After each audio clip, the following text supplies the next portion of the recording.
There it is. Whap. Mine's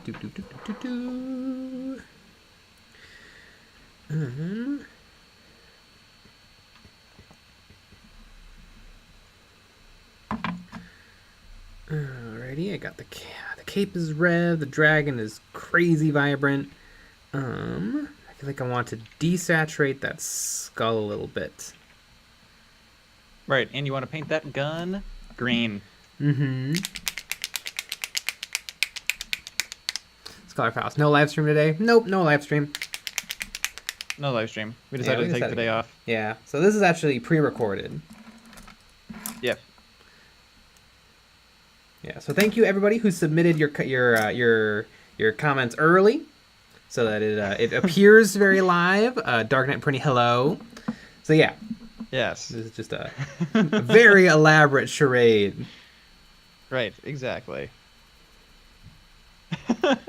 Nickeries, these depressing ass BetterHelp ads. They're crazy. They're really rough. I can't even believe it. BetterHelp. Tom Peters, burp for me? Well, here we go. Ooh, nice. Maybe I'll grab. Yeah, no, I already had 2 today. I had one with lunch and one with dinner. Yeah, this is a ginger ale with sugar in it because I'm an adult. Yeah, only babies drink sugar free. Exactly. All those little toddlers being like, "Oh, mommy, I want a Diet Coke." Yeah, exactly.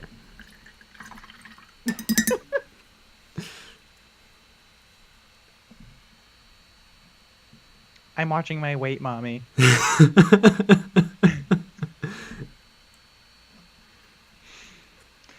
George Gerardo, happy Saturday, nerds. And a happy Saturday to you too. I'm using a light blue gray to try to desaturate the skull a little bit.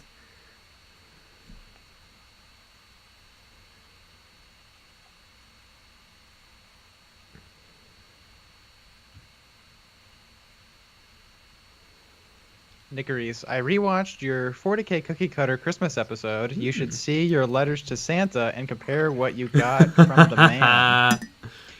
You know, it's insane that you said that, because Lucky Bat said that video popped up for him, like as a recommended video, and it got a couple comments today. Or I think it got 1 comment today. Yeah, it's weird. I guess the YouTube algorithm just thought today's the day. Yep. Or maybe you watched it, and then that gave it that one view it needed to get a little boost. Right. Now it's gonna get that 100,000. Mm-hmm. It's weird. It'll be on the news. 2 idiots decided to make cookie cutters about a fictional universe. This video came out 2 years ago. George Gerardo, oh my god, your Christmas song video popped up for me today. Well, that's just a good video. Weird. Oh, I worked so hard to draw that whole video. I'm still proud of the artwork of the calendar. I remember I think I watched part of it recently, and I was like, damn, this is really good. Forgot how good this was.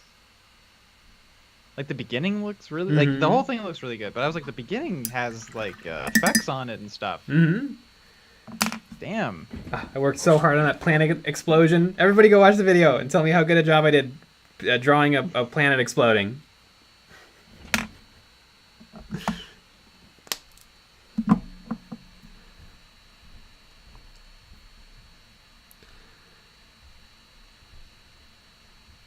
Barian. Guy, what do you guys think of the in-ground model?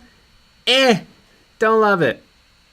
It kind of looks like a raid boss in one of my favorite video games of all time, Raid Shadow Legends. Hell yeah. Pretty sure that's going to be the August raid boss. I think you nailed it. Peter Merker, is that the one with the Kato Sicarius poem? Oh, the Kato Sicarius poem! Yeah, that's another one.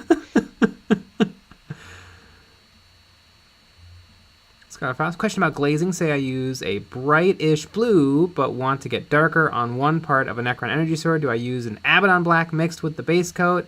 How diluted should it be? Abaddon black would be, using black paint would be a fine way to darken it. It should be super diluted. Like if it's on your wet palette, it should basically look clear with a hint of black and blue.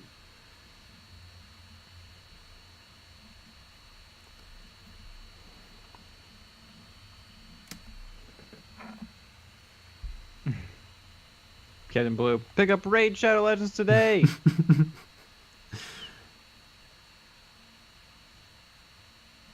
Constellation Realmling. Who's better at lore, Voldemort or Pancreas not work? Pancreas no work? I'm gonna go with Voldemort. I have no idea what Pancreas no work is. But I love Voldemort. He's awesome.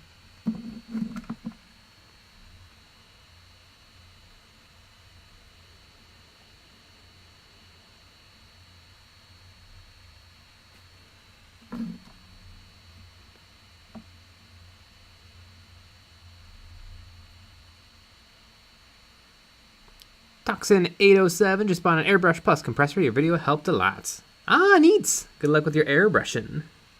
You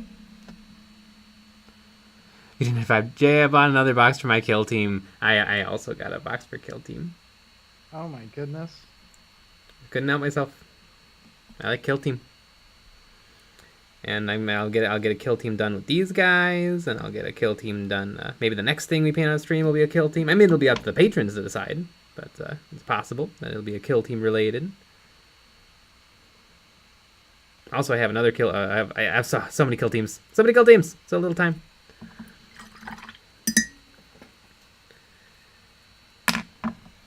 Kill team. Get him in the block. Skyfrost thinks, should I expect it to take like 10 to 20 layers after drying? 10 to 20 layers after drying? Well, I mean, you should always wait for your paint to dry before you put on more paint, unless you're doing like a wet blending. But yeah, like 10 to 20 layers sounds about right.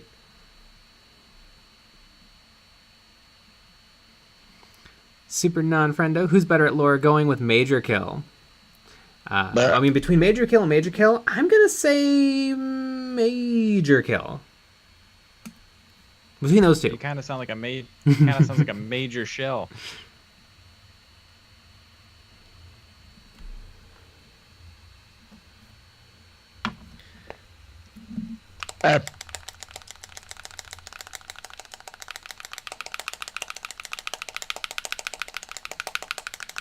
Paint shaking. Exactly. We need exciting paint shaking music. Mm-hmm. You know, I know like a lot of people want to buy like paint shakers and stuff, Mm-hmm. and like the weird vibrator things. Maybe what it needs to be is it's just like a speaker that plays a song, and you ship the paint to the song to make it a little more fun and exciting. Mm-hmm. Yeah, I could see that. Yeah, and I feel like that would work out a little bit better, just because it's a lot less lame. Mm-hmm. Although it'll still be like $80 for the little speaker. Of course. Yeah, we can't give them away. Mm-hmm. And it's the shape of a Games Workshop paint pot, and when you open the paint pot, the song starts. Shake, shake, shake your paint up. Shake your paint pots now. Shake, shake, shake your paints up. Shake them all the time.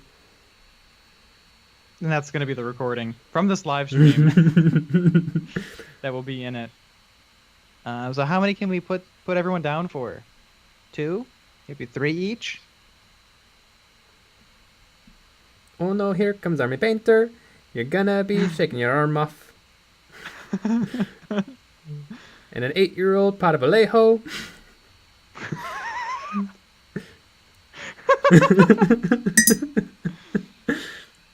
Oh.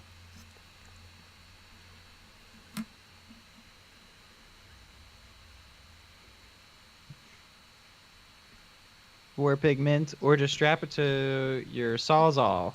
Yeah. Mm-hmm. You can also do that.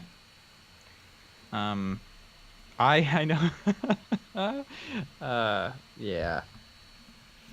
I've seen people doing that, which is pretty fun. Mm-hmm. I taped mine to the top of my scroll saw once because I was getting really upset because my green was horrible. This whatever Vallejo green that I have, like, I have a couple of them, and they were just the worst. Strapped it to that or taped it to that, ran it for a little bit, and it didn't help at all. It's just they're dead.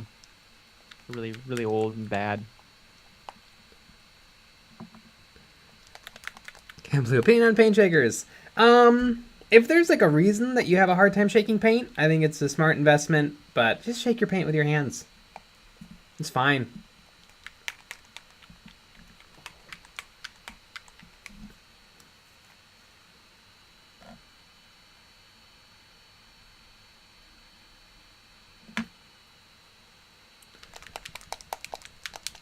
The Dark Knight. Brittany, are you ever going to do one of those videos where you scratch build something using only spare parts and then never paint it?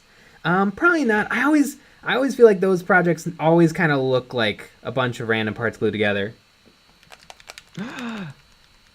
Yeah. It's hard to make it look good. Maybe if you had a paint shaker, it wouldn't be as clogged. Well, I mean, the paint Yeah. filled up with clogs. You got. You shake the clogs out, obviously. Shake, shake, shake the clogs out. Shake the clogs out. Nice.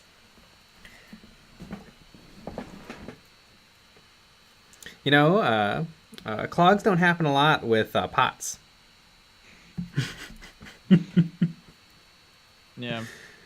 I mean, I have a Flash Gets Yellow that will fight you for that.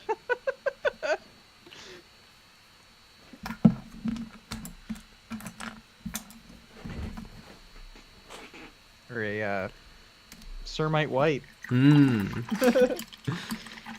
don't have a Cermite White. I just have the worst, whatever the first one that they made that's horrible. We've always had bad whites. Yeah, that's like the worst one. Scott Ross. Forge Drill to super high quality models, right? No.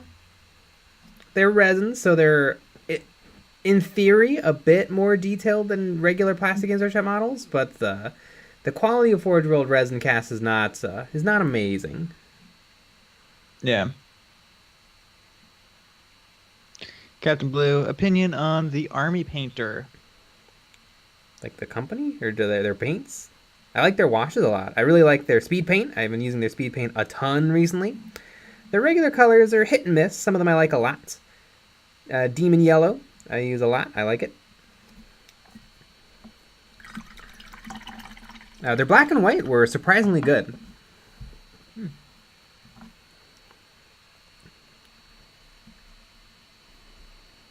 Chilling for that black and white. Underdog Painting. Hey, first time here in the live, but love the channel. Sweet!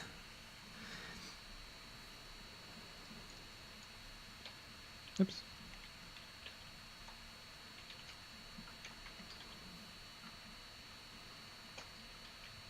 Cam Blue, I love how we're literally watching paint dry right now. Exactly.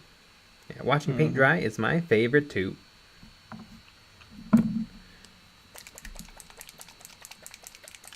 You know what you could also do? You could also be working while you're watching paint dry. Yeah. Ooh, also, speaking of watching paint dry, I think it's time to do the Oh yeah. challenges. We have some challenge winners to show off. We had a challenge where people had to paint some terrain. The best terrain we would feature, and the overall best terrain would win a special prize. Exactly. So as soon as I finish this stroke of paint, we'll get right to it.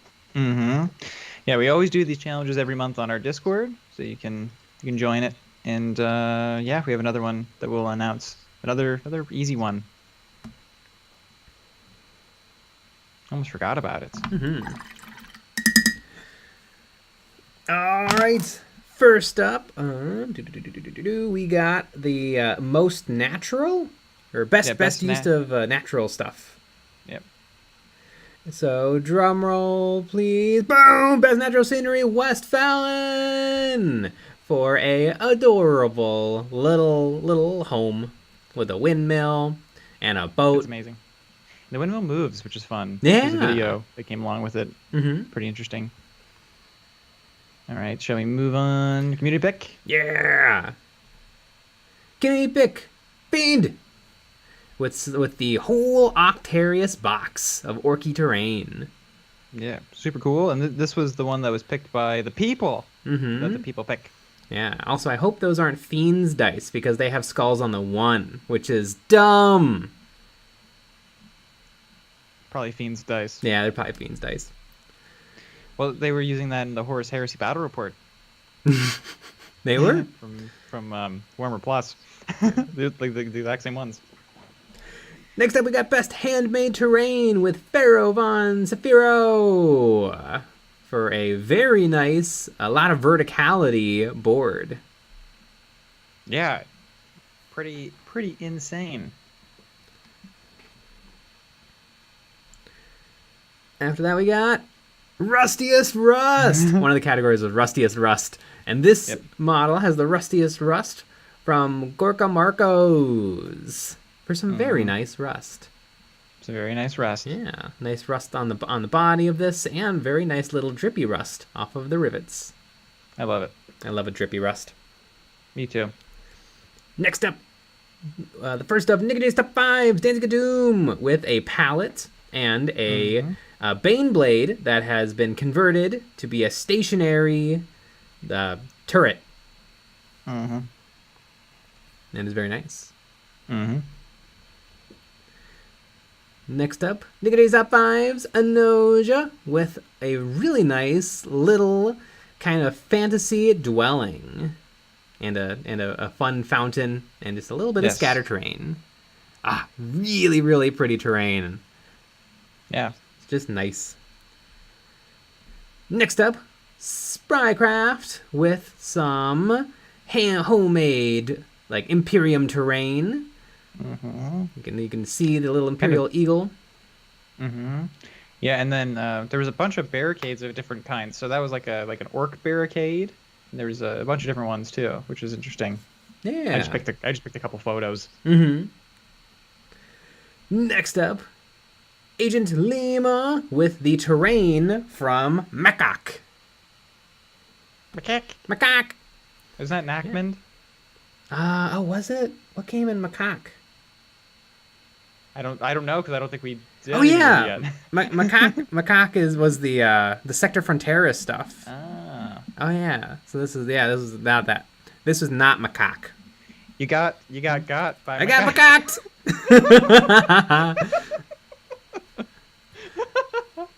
But it is still very nice. Very, very well painted terrain. Mm-hmm. Then to round out Nick's Top 5, Steam Geek 01 with a little train depot. And this super duper gives me Warhammer inspired, which super duper gives me some Fallout New Vegas flashbacks, because this looks a lot like a location you can go to in Fallout New Vegas. Mm-hmm. And this is like 2 pieces or a couple or 3 pieces of a whole thing that's going to be built at some point. Mm-hmm. Yes. So, and cool. hopefully the cutting mat is incorporated into the final project. I hope so, as well as probably the blender or toaster or whatever in the background. Mm-hmm. All right, but out of those, only one can be crowned champion of terrain, and that is Anoja. Boom. For the fantasy building. I love the colors. Just some really fun nice colors.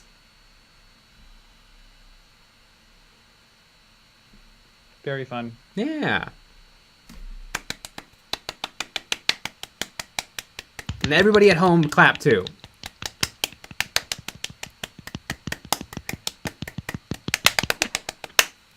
Steve, you go on. I will destroy my toaster if you command it. Okay. Perfect. Congratulations to everybody for getting stuff done. Mm-hmm. Awesome. Mm-hmm. Okay. now,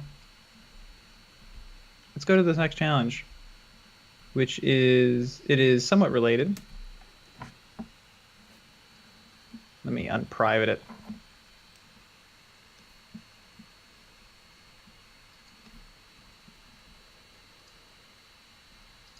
Boom.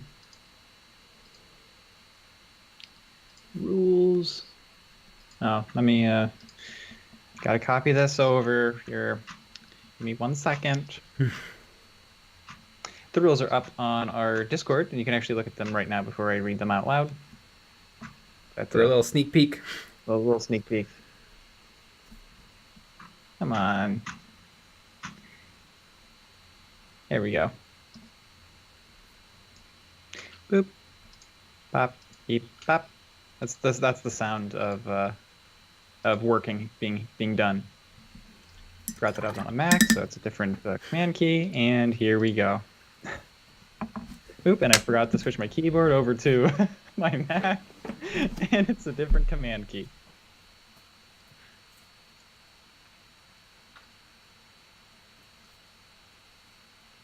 Brian Routzog, I'm clapping your mom's cheeks. Okay then. All right.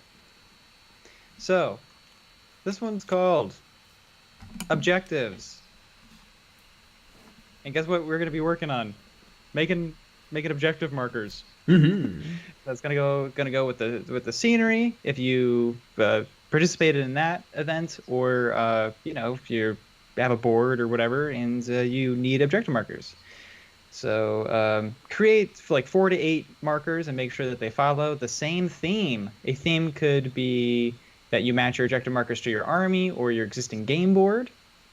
If you're using pre-designed objective markers like Games Workshop or 3D printed stuff, add to it to give it some extra spice. Could be a kit bash, lots of brass tufts. You could also do homemade stuff. You know, combine a bunch of stuff together, and that's pretty much it.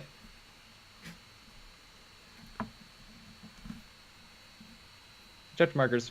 Objective markers! Yep, and it's all the same stuff. You know, make sure you give it a name. Make sure you try a bunch of stuff out. Give us explanations. Take really nice photos of it. We have that beautiful video on how to model photography that you could watch to learn a little bit more. And then we're going to be doing, let's see, our top 5 again, and then we're going to do Mad Scientists and Community Pick. So no best base because maybe they don't have bases. Because all your base belong to us. Exactly. And then, let's see. What is the due date? August 14th. We got a little over a month. And then we'll announce the winners on the 20th. So we have plenty of time for the community picks to get picked. There you go. Woot woot! I've always wanted cool objective markers. And then I never make any. Exactly. Like, so make them for us. Mm-hmm. Like, in our spirits. You don't have to give it to us. Ooh, if I participate, can I win? Sure. Yay! It's cheaper, honestly.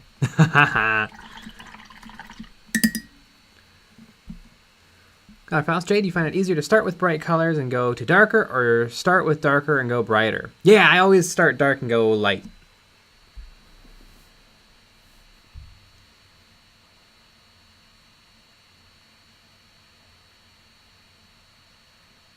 Gamma Gaming, I didn't even know there were competitions and such. Very fun. Oh yeah. Oh yeah. We got all sorts of fun stuff going on here at EOB LLC.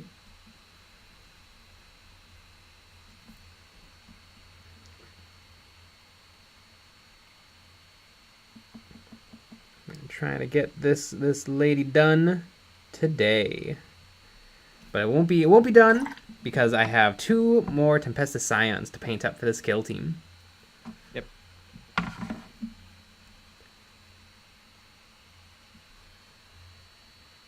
Not that, Sean. Wow, Nick had no comeback. I'm shocked and slightly saddened. Yep, sometimes, you know, sometimes I don't always have it. It is very sad.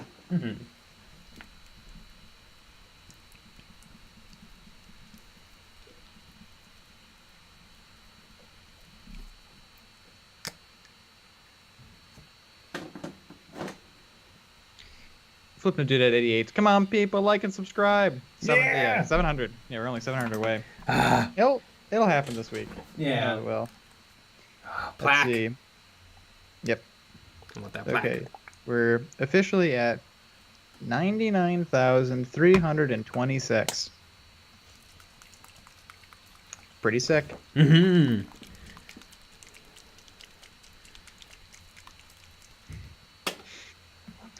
You know what's kind of fun is What? our stream from our Patreon stream from yesterday actually got copyright claimed. Because you know, and if you want to find out why it got copyright claimed, you gotta join the Patreon, folks. I don't even remember why I would have gotten copyright claimed. You know, maybe there was some sound effects. There was some Oh stuff yeah. going on. Now I remember. I know, because I got the notification today. I was actually talking to Lucky Bat today, and it popped up. I was like, oh no! But then I realized it was the stream.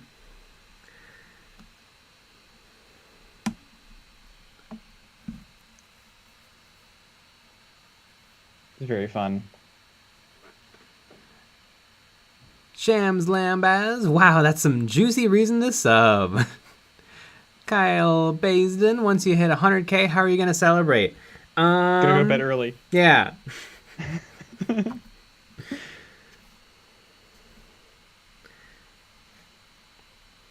That's what I'm gonna do.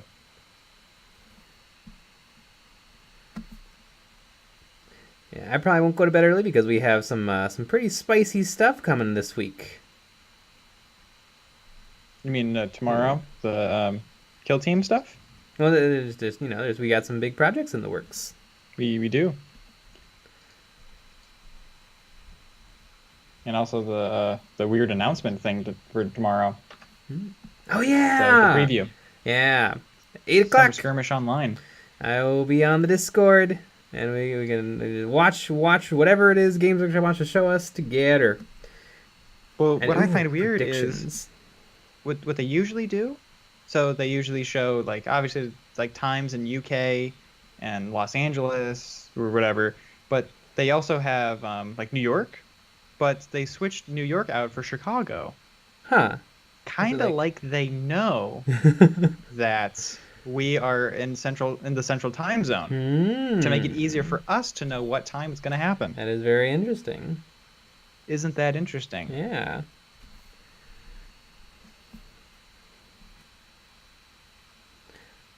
Yeah, I'm sure our cease and desist is in the mail. Right. Well, after that scanner video. Yeah. Oh my goodness. Like 20 comments about how we're gonna get in trouble from Games Workshop. Honestly, I would love to get in trouble from Games Workshop. Right. How much fun would that be? Then we could complain about it. We could print it out, put it up. I mean, yeah. it'd be fun. Best case scenario.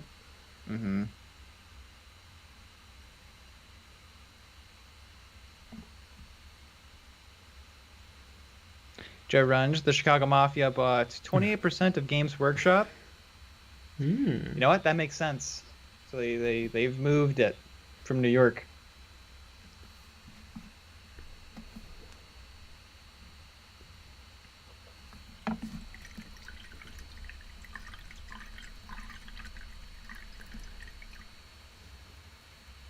And Fergaku, you fellas are playing with magic you do not understand. Shams Lambaz, they kicked you out for taking pictures. Yep. I just want running around taking pictures. We also weren't wearing clothes, which is why they told us to kick us out, but I don't buy it. Yeah. Right. It's my right to be naked at Warhammer World.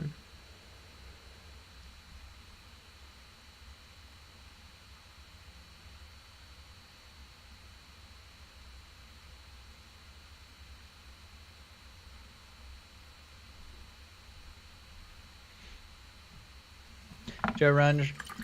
Also, your scanner video made me really appreciate what a pain in the butt scanning models would actually be. Yeah. I wouldn't do it. Yeah, And like people were like, well, maybe to get an even better scan, you like take it all apart and you scan each part individually. That's not fun either. You can. Somebody has kind of a really cool video using it on. They had like a broken Little Bo Peep doll, like from Toy Story, and they scanned it and they fixed it all up and remade it, and they did an amazing job. They painted it beautifully, and that makes a lot of sense to me to do that. But I don't know anything else. Also, it's simple. Like a doll is a very simple shape. It's also big. It's like probably 12 inches big.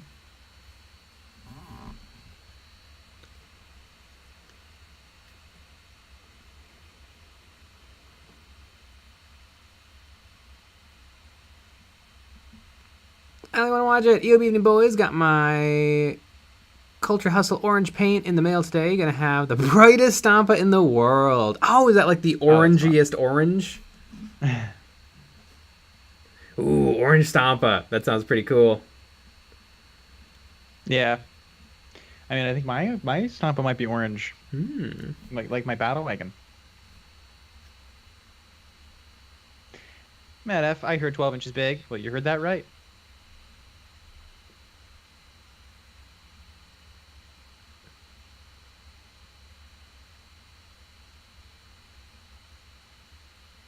Little Libbler 93. Jay, paint some more Mantic models and revel in the shellness. No, yeah, I definitely will. I have some unpainted stuff ready to go. I have a Enforcer team. Those are kind of the Space Marine-esque units. And I can bring a giant walker in Dead Zone. It's half of my points for that faction, but I think it'll be worth it.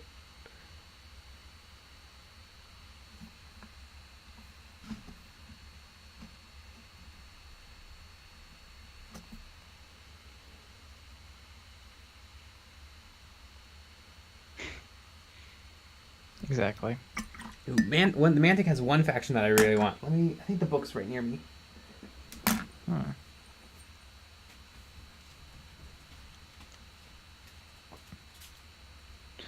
gonna guess it's the crab monsters and stuff. That's what I'm gonna guess. I think the Marauders. They're fun. I like the Grot guy and the like dreadnought looking thing. Pretty cool. It wasn't as close as I thought, but they have an under the sea alien faction. Nailed it. That was my guess. Under the sea.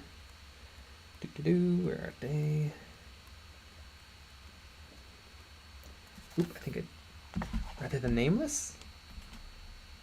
Yeah! Boom! The Goliath with crushing maw and lashing tentacles. It's like a big gorilla crab octopus. He's pretty darn cool. And then they also have these really fun. Their basic troops are like little squid marines. Squid Marines. They are very fun. Last I checked, this is a cheap faction on there. They have a really good like core box where you basically get all of them. But yeah, I think this is definitely going to be added to the collection.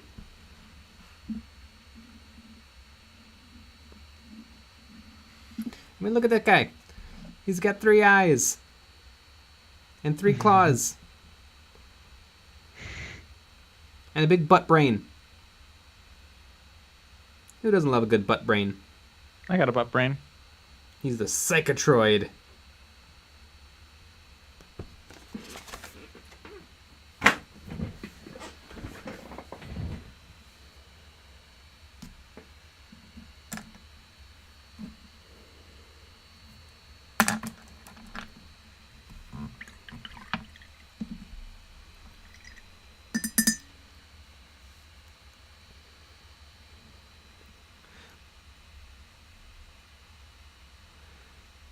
Jackson Leverens. Nick, I'm assuming that you use Blender to make your printable terrain. I have you messed around with geometry nodes. It's pretty neat to be able to generate walls, vines, etc. with the stroke of a curve. I have looked into geometry codes and geometry nodes, and I will be exploring them more in the future. The vast majority of our terrain has been made in Vectorworks.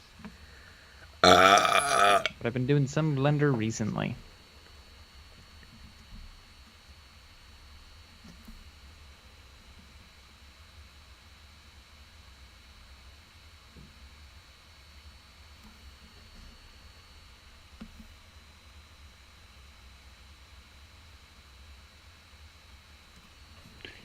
Gangrene McCluster, question for Nick. What 3D printer did you guys use in the video on the 3D scanner?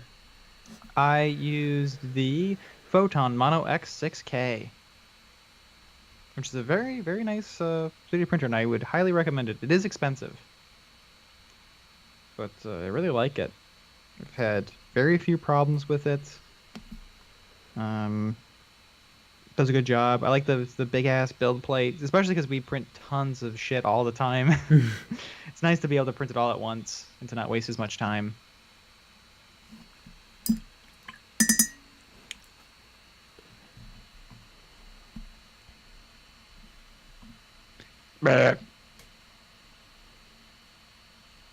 Soapbox K, I've had some of the Mantic Marauders strikes for a decade. Might finally get them on the tabletop for Ash Wastes. Ooh.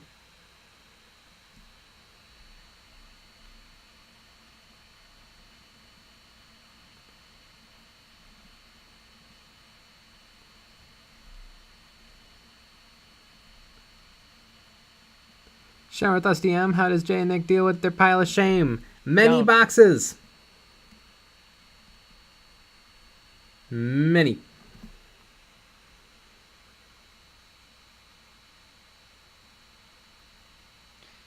Gangrene McCluster, $900. No doubt worth it for you though. Is it $900? We got it for free. Just gonna be honest with you.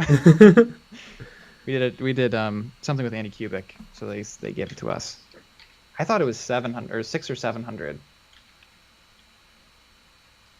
Maybe that's in not US dollars. I see it right now from Anycubic for $500. Oops. Wait. Yep, that's the right one.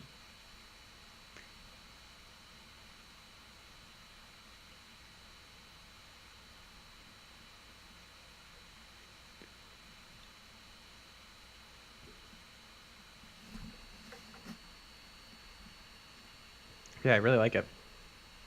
And I went from like a 2K one to a 6K one, and I mean, you get so much more details.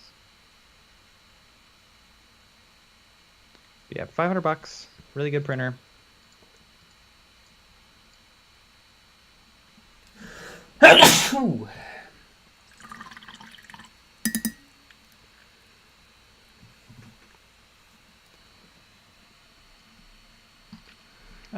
Nosferatu Cologne. Any particular 3D modeling Patreons you into besides your own, of course? Really into the stuff Atlan Forge makes for 40k-ish models recently. I haven't heard of them. I'm pretty sure we're the only ones that are making models. So yeah, I think so too. Let's see. I mean, Maker's Cult, we just had a sponsorship from them. They have a lot of really cool stuff. Yeah,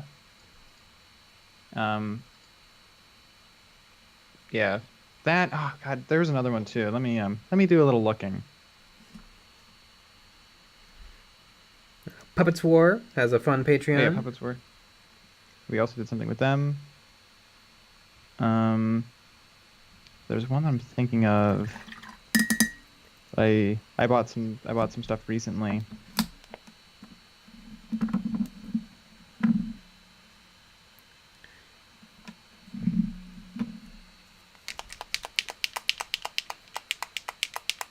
Jay, could you please give us a close-up of the Inquisitor symbol on the little shield?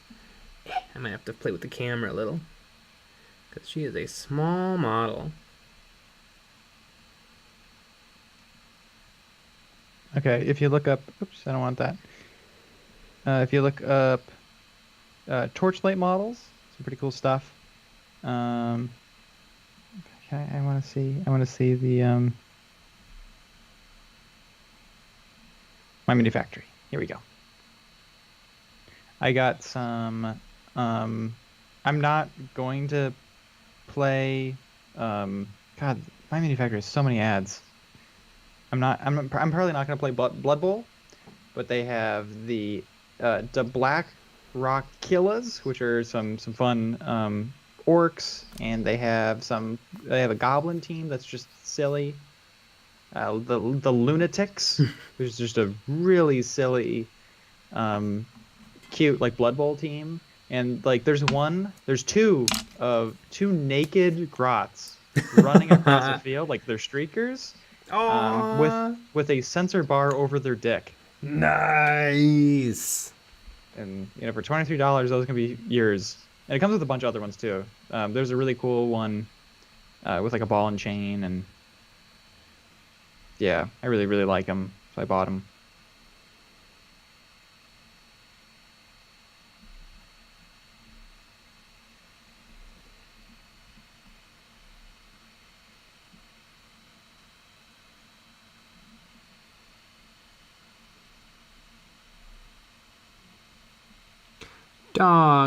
Dog Gamer. I like the Hive. Think Star Wars battle droids, but Tau. Star Wars battle droids, but Tau. Ooh. Yeah, the Tau would work well as robots.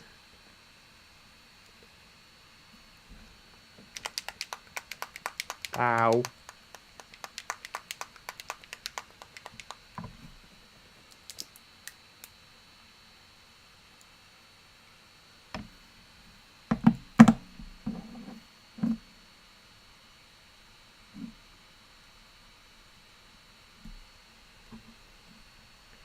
Tau, more like ka-chow. Yeah. As Lightning McQueen would say. Do like the Tau though. People gave me some good ideas of how to turn my little stealth suits into a proper team or proper army. Maybe.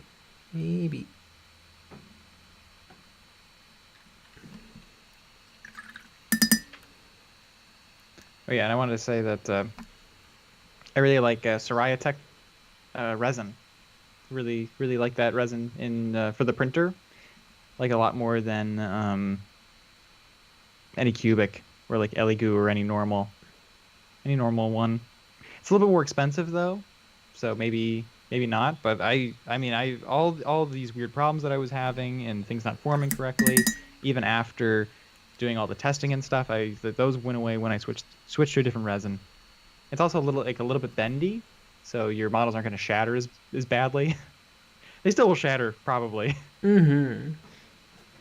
But I figured that when because we obviously we also sell 3D prints, and so I wanted something a little bit more durable for shipping.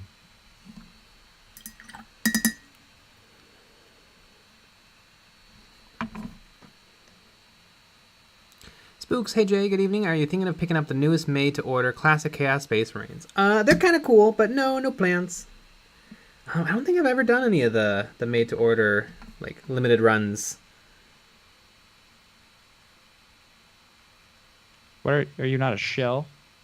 Well, according to the comment section, I am. No, well, of course. Brian Norris, how can I buy your 3D prints? On our website, EonsOfBattle.co. EonsOfBattle.co. All the ones. EonsOfBattle.co. All the ones that we have currently. We're gonna have this month's STLs as well, or our models for this month as well. They're not up yet. They're gonna be up on Monday though. Technically Sunday night, but on Monday.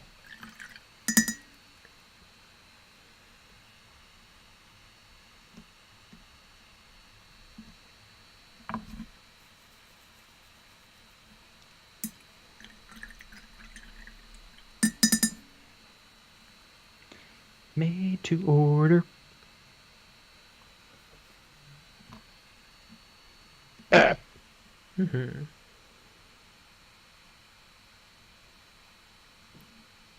Goodness, painting eyeballs. Painting eyeballs is scary. And doing it on stream. Mm-hmm. But the more I do it, the better I get at it, is what I tell myself. Mm-hmm.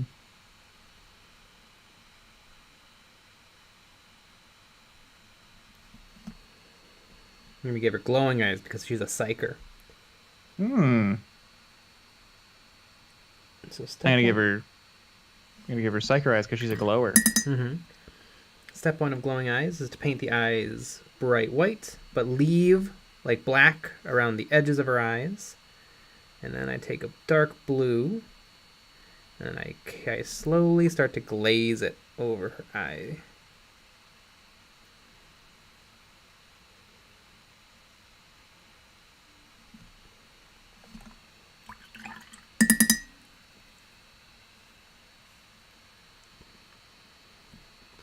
Paolo T, you gonna finish her today? I hope so.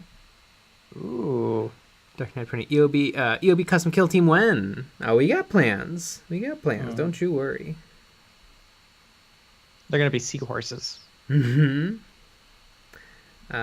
Weird did a really cool thing with some of their Malifaux teams. They where you can buy alternate sculpts that kind of like change their theme. You can get a Nephilim team that's made up to look like under the sea stuff. It's pretty cool. That's cool.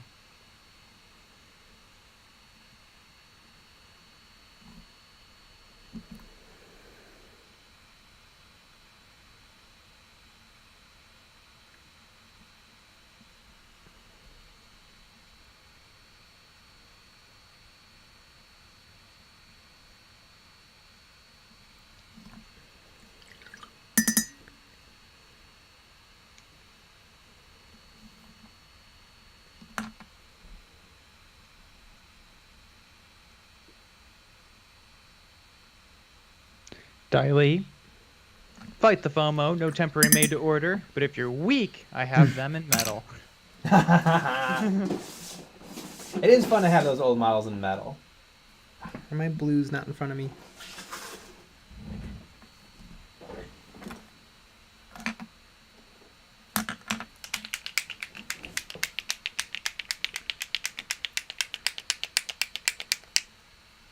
Anthony Brown, hi, stream. Hi. Gangrene McCluster. Do you need to have a garage or some other nice ventilated space to 3D print? I only have a tiny apartment and don't want to breathe in anything nasty. Yeah, you have to have a little bit of a separate space. Yeah, it smells. The Soraya Tech is a lot less smelly, like so much less smelly than the Anycubic stuff. Like I've had the Anycubic stuff, I can smell it between floors. It's pretty bad, but the Soraya is pretty low smell. I probably wouldn't want to breathe it in. I have a respirator, P100 of course, and I have it in a bathroom that I use the vented fan with, and that works really well. And then I sealed the door better, so the smell and everything stays in there.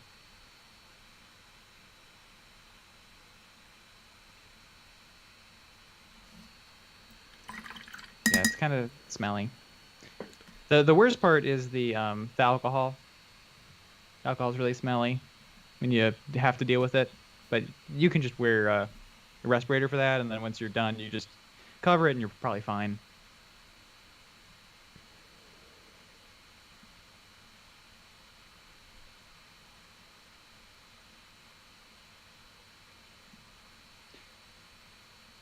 Nickeries, can you use your scanner to make Space Marine heads of your own faces? I'd love to put you both in my Death Watch. Technically, with this scanner, and I don't know, I think it is true for even the production model, is you're not supposed to scan people's eyes because of the blue light. Like, it's bad for people's eyes. I guess you could do it with your eyes closed, probably, but I think it probably gets through your eyelids a little bit. Mm-hmm. They do make a different scanner, the Pop 2, and that one's like 4 faces. But that's from what they told me about the one that we have. I don't know if that's true for the production one.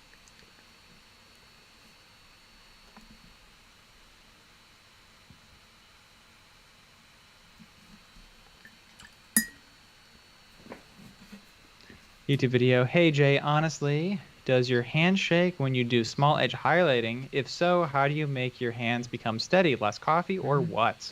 I never find I have shaky hands because the way I paint, I have my tables really high up in the air, like 3 feet up. And so my whole arms and both of my hands rest flat on the table. And so there really isn't a lot of room for shaking because the only thing really held is my fingers. And so that's how I do it, by having my arms and my hands laying flat. I know a lot of people like to do the elbows on the table and then your hands are up in the air, but I don't like to do that. I bring my face closer to the model by bringing the model, the whole desk up. Yeah, and I think there's something to that for sure. It's also it's easier, and it helps straighten out your back. It's a lot better. We've watched a lot of painting streams, and yikes, I don't know how people do it. Yeah, I've painted like a normie a couple of times, and it hurts. It's uncomfortable. Yeah, but yeah, maybe you can maybe like rest your arms on some books. If you got a couple of phone books. Everybody has phone books. There's the show Linus Tech Tips. They used to do a show called Scrapyard Wars where they had a small budget and they had to buy all the components to build computers. And so Linus, he thought he was being really clever one episode. So the first thing he did is he ran into like a store and was like, I will buy your phone book. And he bought their phone book. And then he started to call all of like the numbers that had anything to do with computers. And all of the numbers were like broken or dead or old. That is hilarious. None of them went anywhere. Sounds about right.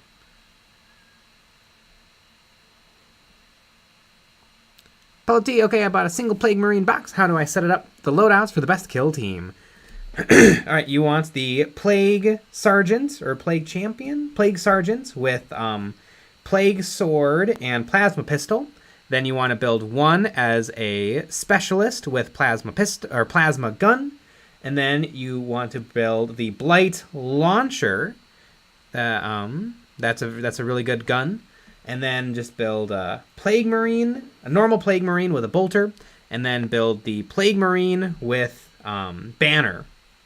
And then that is 6 models, and that'll give you an excellent kill team. So,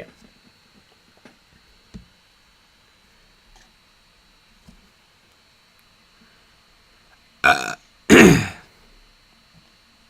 Some of the dude. Wait, this model has hair? Mine does. Is that an Age of Sigmar head? Yes, it is a Stormcast Eternal. So Flimbo the dude got.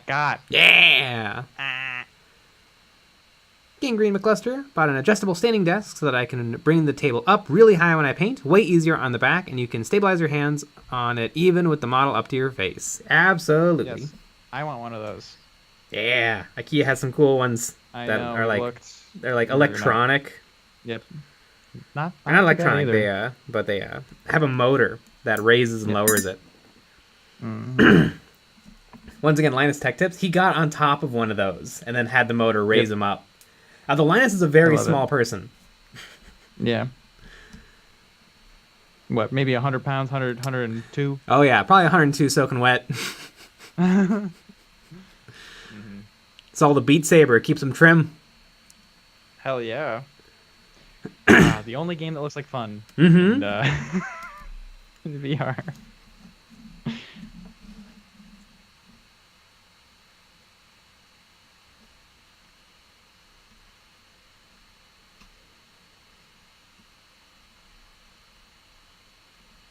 Lord Vish, just finished building my Chaos Legionary kill team.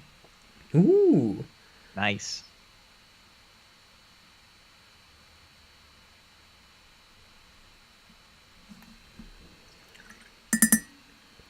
Bernardsog, is that the Primarch of the Magic School Bus chapter? Yes. Yes, it is.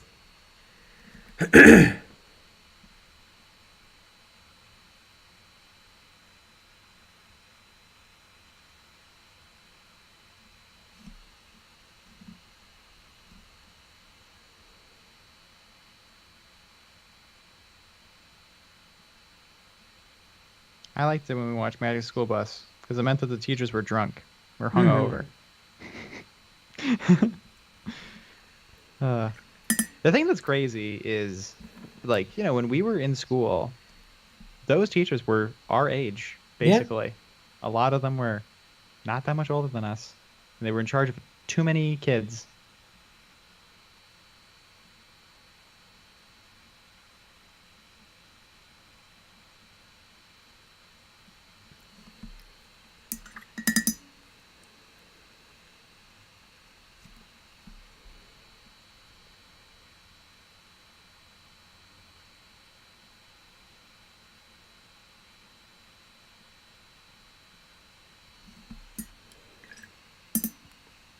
So what is everybody's favorite Primarch? And why is it Dorn? Dorn is the best. Mine's Magnus. I like Magnus. Oh, that Sean. Teachers in my day were just really smart babysitters. They were really smart? Got him.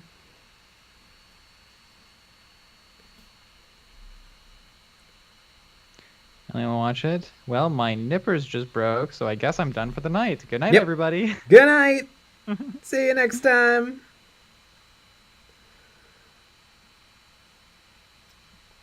Did the nippers break on plastic? I don't know. Maybe they were, nipping something else. Yeah, because in theory, you really should only cut really soft stuff with them. Although I have often cut. I have like a nice pair, and not a nice. I have a new pair and an old pair, and the old pair has definitely cut a paper clip or two. Mm-hmm. And like you see, like it leaves a giant mark where it's like nearly broke.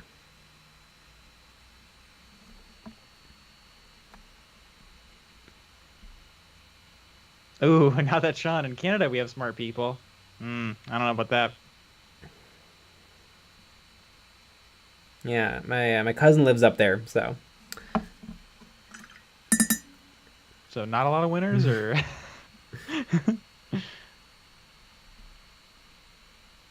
that too watery?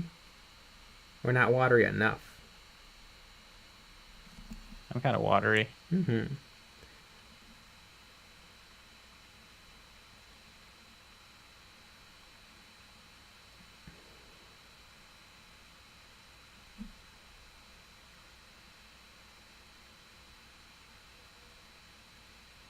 Dream Geeko 1, my friend's fave is Dorn, mine is Magnus, purely because of TTS.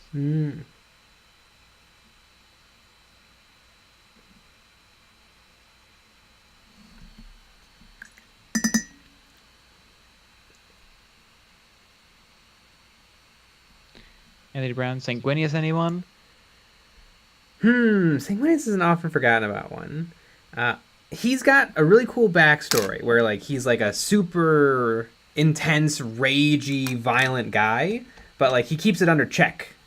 And when he found his legion was also like a bunch of rageaholics, but he like taught them all like discipline. And that discipline kind of turned them from a chapter of like bloodthirsty savages into the honorable blood angels.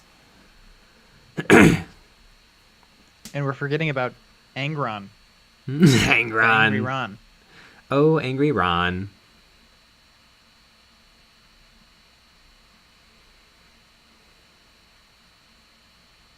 Balti, do I play another game of Destiny 2 or finish this Infiltrator? I mean, obviously, you finish the Infiltrator.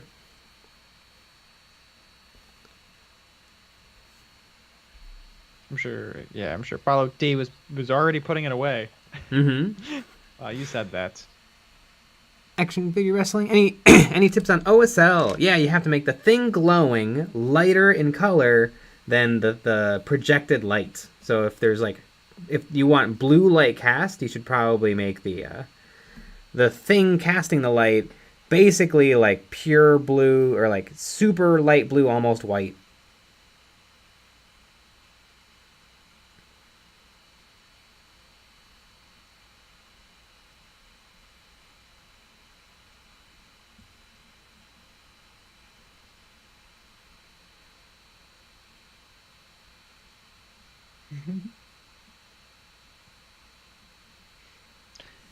Jason M. We got winners and losers, but we got good beer. So the little Canadian flag. Oh, oh Canada, oh Canada, oh Canada, oh Canada. I know all the words. Isn't that impressive? Jason M. We also got Princess Auto. Oh yeah. We talked all about Princess Auto. Mm-hmm.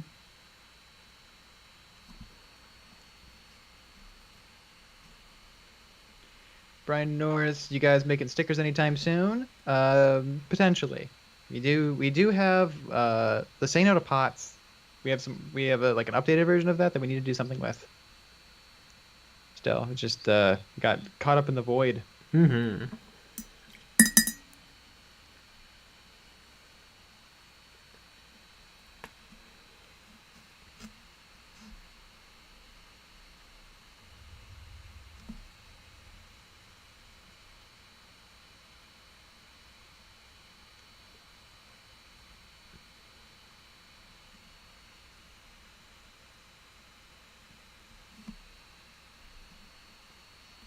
Yeah, I'm pretty darn happy with that face. I painted the Inquisitor symbol on her forehead.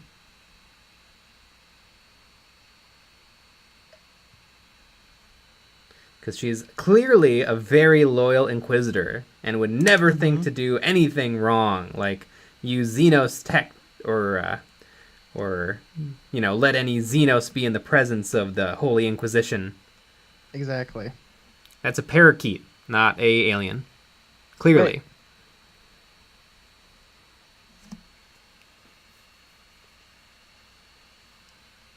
Jason, how much to get Jay to sing the next Models and Memories to the Canadian anthem? Ah. I don't know if there's enough money. Lucas Pior, are you actually going to paint some cows on fire? I would like to. I don't remember if... did they ever produce that miniature? The cows on fire? Mantic for their game Mars Attacks? Because if I could get my hands on it, I would probably paint it.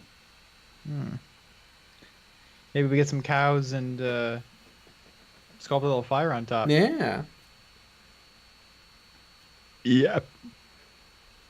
Why do those aliens light that herd of cows on fire? The movie opens with that. I don't know. I think they just thought it'd be funny. And, yeah. Mm-hmm.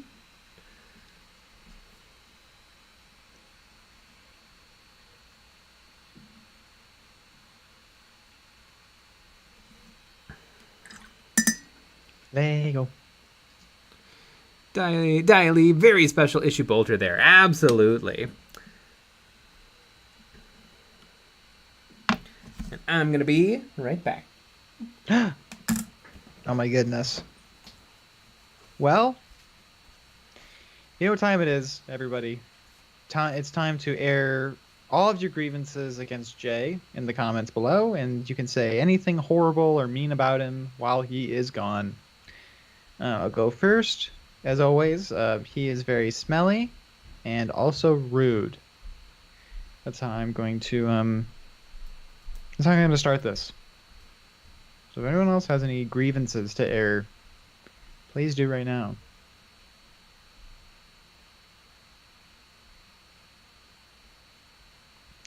George Gazzardo. Jay's burps are weak. Did he burp yet? On stream? A little bit? I don't know. I know I did, but then I finished my my ginger ale. And so I don't have any more burps. Sunburns 70. Jay kinda stanky. I know. Flipno Dude at 88. Jay is a horribly nice person. Ah, oh, it's so horrible how nice. It's just the worst. Javox. Jay is leaving the right shoulder trophy, and the shirt can catapult flat and collarless. Brian Norris. He poisoned our water supply, burned our churches, and brought a plague onto our houses. Oh my goodness. Uh-oh. I got Diet Squirt. Oh, it's not Diet Squirt, it's a zero sugar squirt. Right. It's almost worse than being a diet. Yeah, which, of course, because it's got It's got yellow and green. Obviously, it's grapefruit. Yeah. My mind was blown when I found that out. Because clearly they want to be mistaken for Sprite. Right.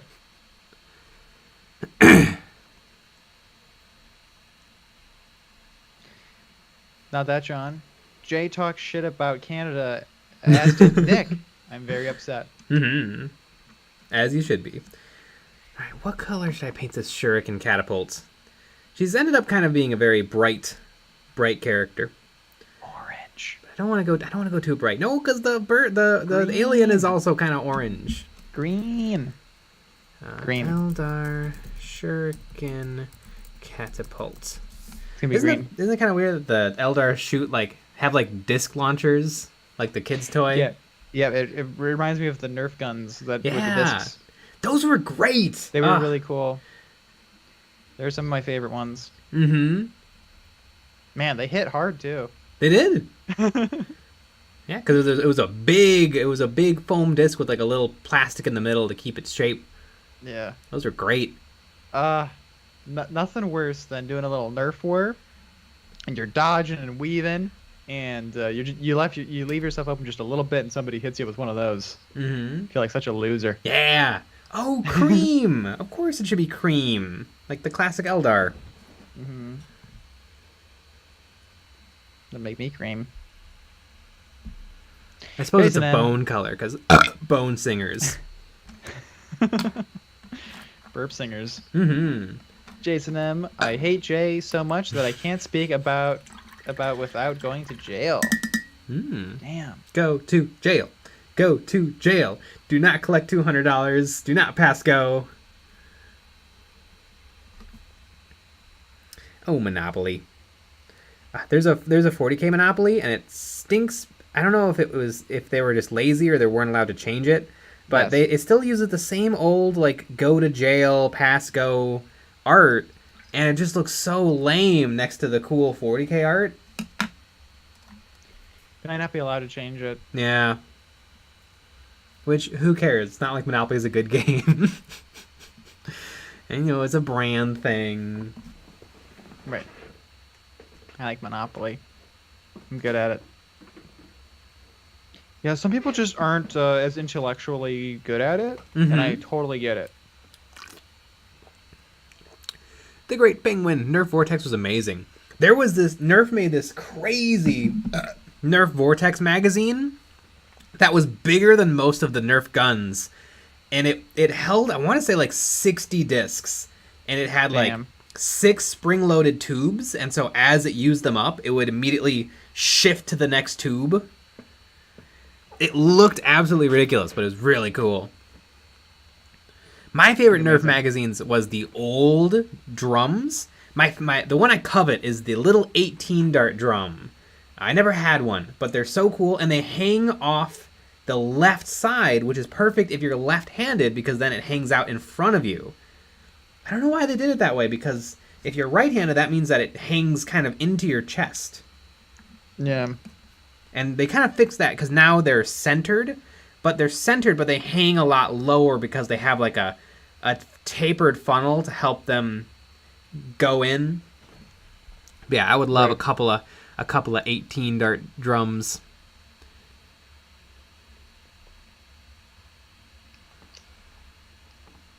Daily, I may have a Vortex Vigilon in a drawer, so green and orange for the catapults. Mm-hmm.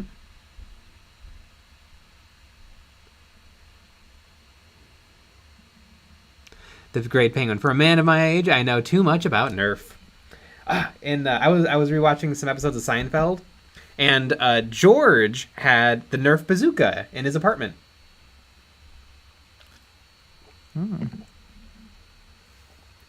There wasn't the Nerf bazooka. It was the Nerf ball launcher. It has six barrels in the front, and then you load them with 3 balls each, and then every time you pump, it would shoot a ball. The pumping a ball. Yeah. The pump of my balls. Daily. It only held 40 discs. Okay, well then it's lame. Yep. I want a Nerf war. You know what I want to do? I want to have a Nerf war with Sean and destroy him. Yeah. Oh my gosh, we would destroy him so hard. Mm-hmm.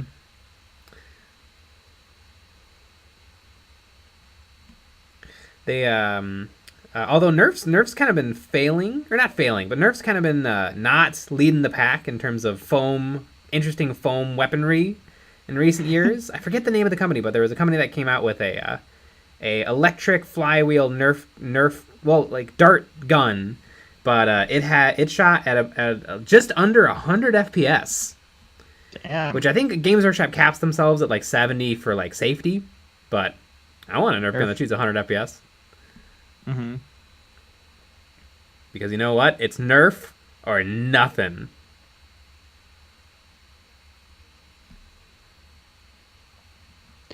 Janku, when are you doing the channel stuff? We already did it. An hour ago. And Oja won. And we'll post all the stuff and also just the rolls like tomorrow. And by us, I mean I will do it. Tomorrow, nickel update. Tomorrow, it's only a day away. Sometimes I'm nice and I do it like after the stream, but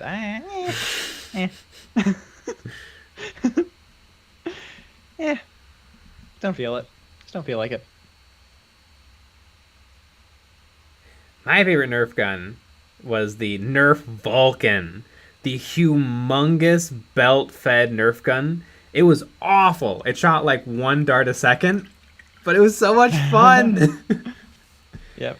It was also really ambitious because it was electric powered and manual powered. So you could pull the lever on the side and then pull the trigger, or you could just hold the trigger down and it would go to the batteries. But that's a lot of work to fit into a mechanism. Yeah. I know people would put like 12-volt LiPo batteries in there and just melt them, make them shoot the whole dart chain in like a second.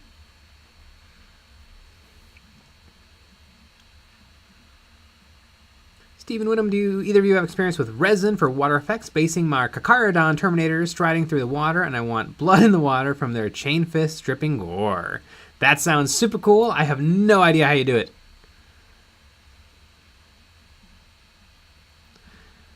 Snow Vogel. Seinfeld, the Holy Scriptures. Absolutely. I love Seinfeld. Gears. Haven't been able to catch any streams this week because of work, but now the long streams have allowed me. Good to be back. Hell yeah. Diley. All the cool Nerf guns only came out when we were adults. Yeah. Yeah. Although we were in a good age of Nerf where they were really taking off. Yeah. Yeah, it worked out well. Yeah. Bunch of Nerf war. And yeah. I remember before they really kind of figured out like how to do plungers properly, they would do air bladder Nerf guns where you had to pump them. And you just had to sit there and pump, do like 40 pumps. And then it would shoot off all the darts in a second. Yeah.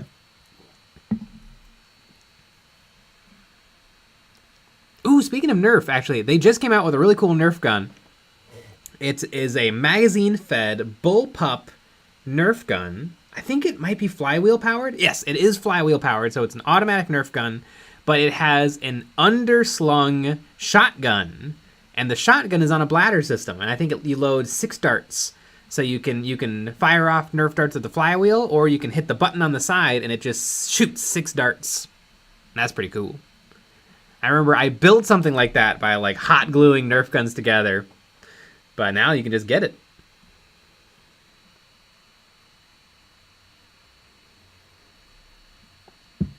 The Great Penguin. 2005, 2015, Nerf was the golden age. Is that when you were a kid? That's always my question when people say stuff like that. Jeez, Lego has a banging YouTube channel. Lego has a YouTube channel? Yeah, Lego has a YouTube. It has like almost 15 million subscribers. Damn. and they have tons of videos that have tons of views. They have tons of videos that have barely any views. It's kind of fun. Huh. Like it will be celebrate the season, the pumpkin batch, a Lego Star Wars thing. Oh, I get it because the Bad Batch. And then they'll have another one that's slightly different, a different thing, and they'll have 2.1 million views. Oh, I see. It's a compilation of all their little Star Wars ones. Interesting. Adorable. Gears, sad time for the Night Lords. Chaos Lord can't take a jump pack or lightning claws. Games Workshop literally sells a Night Lord, Chaos Lord with lightning claws, which aren't allowed. Don't model lost. Really? Usually anything they sell will have rules. Maybe is it a named character? Like there's a named character that has a jump pack and lightning claws? Because then you could just take him and just pretend like he's actually Mr. Mick Night Lords.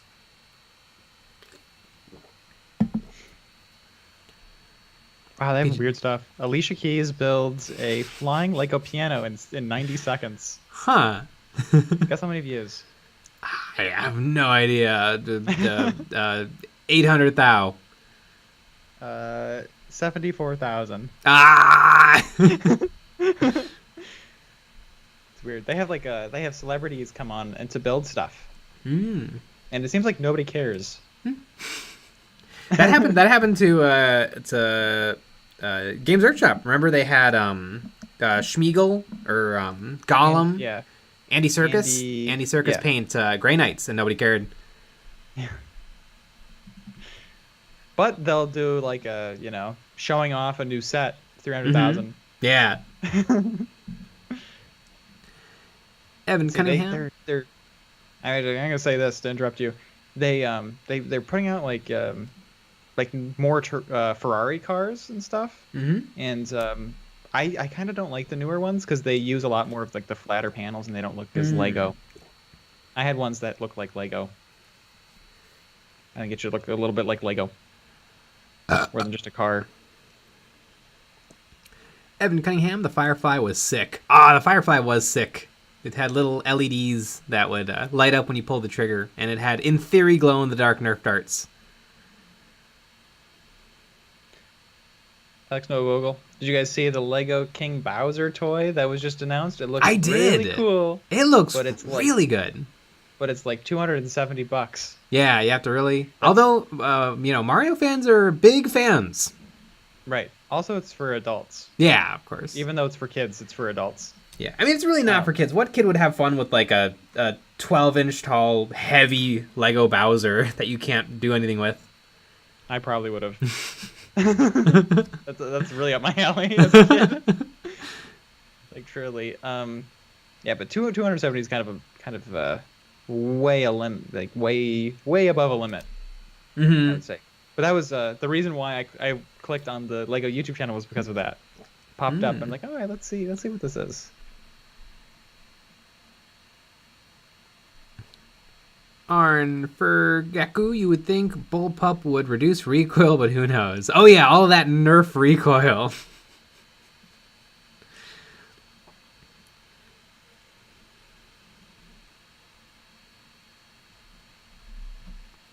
Nick Harris, have you seen the sick electric super soaker thing that has an auto magazine reload? I have! They're really, really expensive.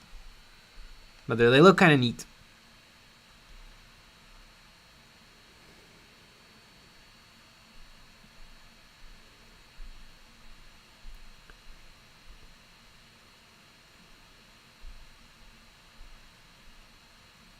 Alex Novogel, if Games Workshop did more videos with Henry Cavill, people would care. Oh yeah.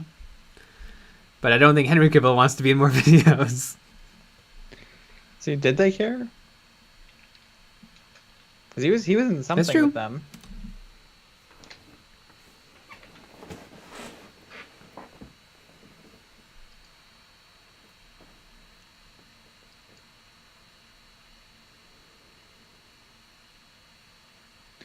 I know there was like a cute thing that Henry Cavill posted on Instagram about him painting some stuff up. Like, I just figured out my scheme. Pretty cute.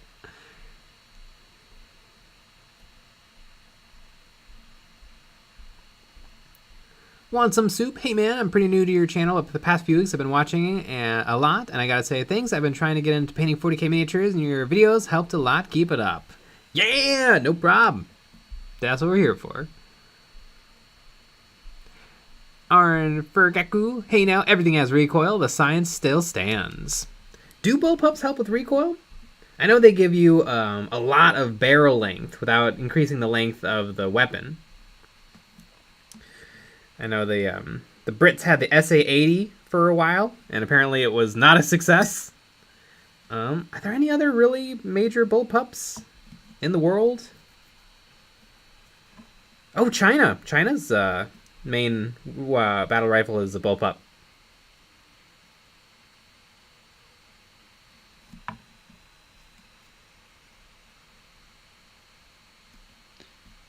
Stephen Whitham. There used to be a group here in Michigan that would get hundreds of people together to play a zombie apocalypse game using Nerf guns. Ah, that sounds like so much fun. Yeah, that'd be fun.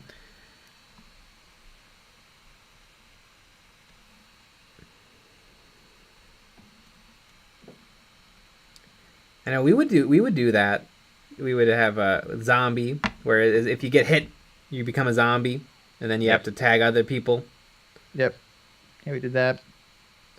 Jeez, don't you just want to shoot Sean really bad? Mm-hmm. You know, after I brought that up, I just feel like it'd be right. Mm-hmm. With a Nerf gun. Just want to put that out there. With the discs, because they hit a little harder. Exactly.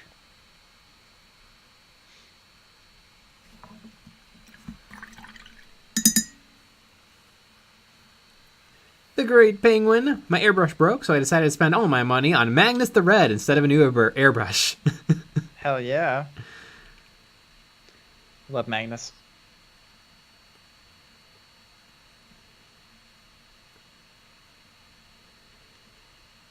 Yeah, they help with recoil. It's about where the center of gravity is for those. Oh yeah, I suppose the heavy part would be right up against your shoulder.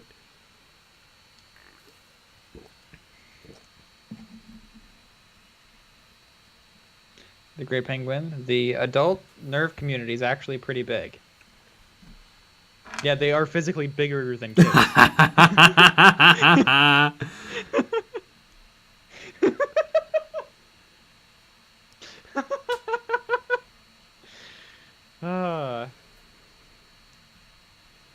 Mellow.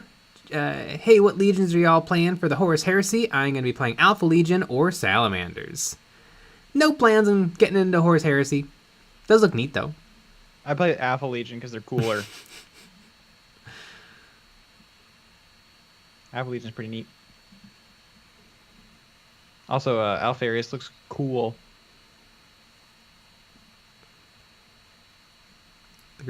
The adult Nerf community is pretty big. It is pretty big. There is there is somebody on Etsy that I've like almost pulled the trigger on their shop so many times because they have a 3D printed Nerf shotgun that is exactly like a real shotgun. I mean, it's like huge and chunky because it shoots Nerf darts, but you load your Nerf darts into the like shotgun shells, and then you actually slide them up into the pump tube, and then as you rack the pump, it chambers a Nerf shotgun round, and then every time you fire your darts and then pull the trigger, it ejects the spent shell. Oh, it looks like so much fun. But he's charging what they're worth, so I probably won't buy one. Yep. Yeah, it's a lot of fun. Oh yeah, there's so many Facebook groups of adults that play Nerf. Mm-hmm. It's very fun. The Great Penguin, I have thought about buying that Nerf shotgun too. Yep. He just made a lever action Nerf gun that looks pretty cool. I love it.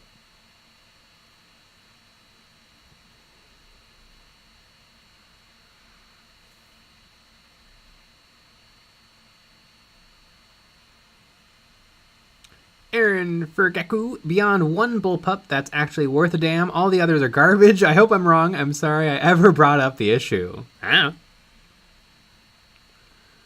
don't know nothing.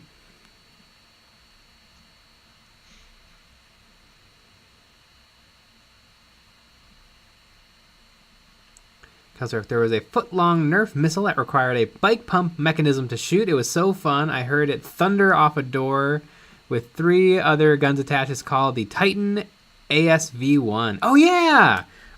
Those Titan rockets go for a lot of money on the secondhand market because they only ever came out with that one Nerf gun.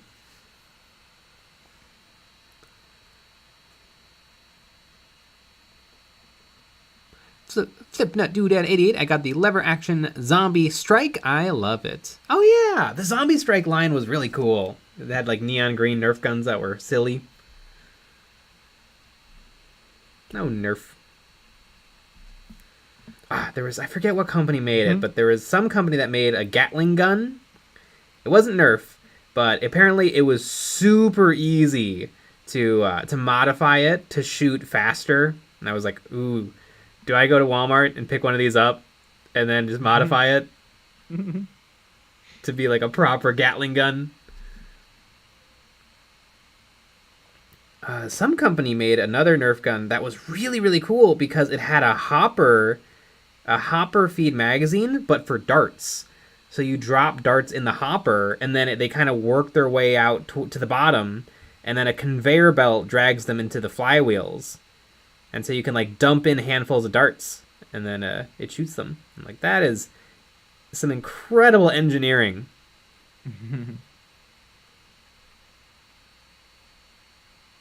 Gears. The chat went from Nerf to Lego, back to Nerf, then guns. Yeah. And then guns.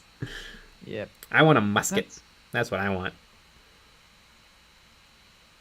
Yeah, it always is weird. Maybe a nice Kentuckian.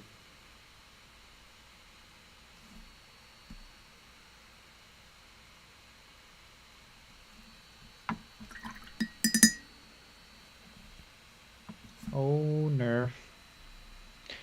Well, so tomorrow is the summer skirmish preview. What are your official predictions that we're gonna see tomorrow? I bet they unveil the new Kill Team box and the new Warcry box. Mm-hmm. What is Underworld still a thing? Yeah, it's Warhammer Underworld, Blood Bowl, and Necromunda are also going to be teased. All right, they're going to release some crappy cards for Underworlds. They're like a new deck of cards. Mm-hmm. And I wasn't listening. What was the other thing? Blood Bowl and Necromunda. Oh yeah. I feel like it'll be a book for Blood Bowl. I feel like it won't be anything fun. Like a Black Library book? No, there's like books update. for like an update book. They'll call it like a season pass or whatever, but it'll just have like 7 new rules in it. No one will care. And then are there any other skirmish games? Necromunda?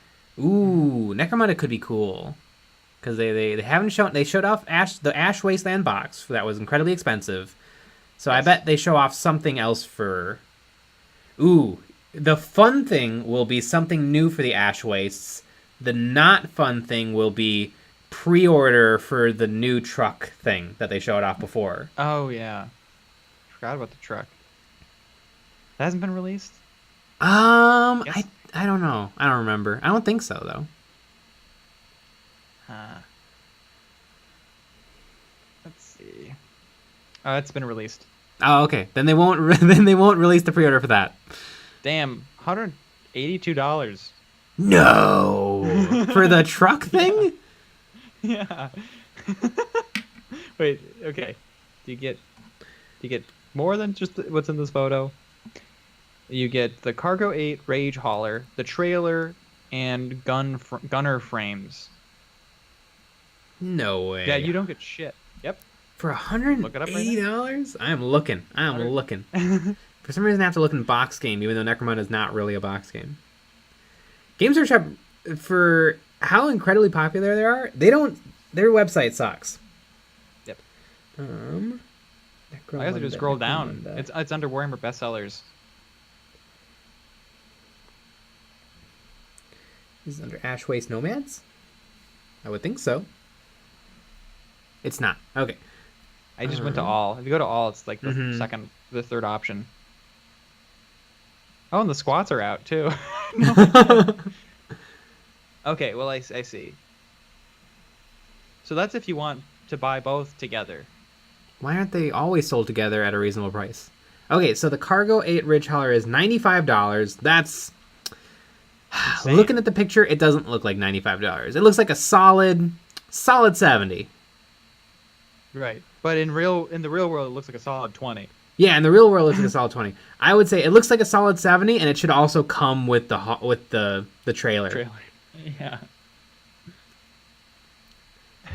Flipping a dude at 88. Is it really a bestseller at that price? And the stupid turrets are sold separately? Why? Yeah. Obviously, you're not going to buy them separately. That doesn't make any sense. I need to see the box art for the Ridge Hauler gun frames.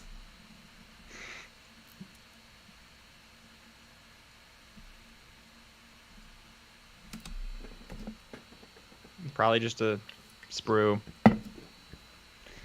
And it's outrageous. Yeah. I need to send this to Discourse Miniatures so that you can do a video on it.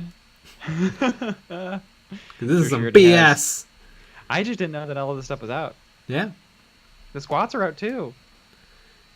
Looks like they don't have box art. I had no idea. That is dumb that the gun is sold separately.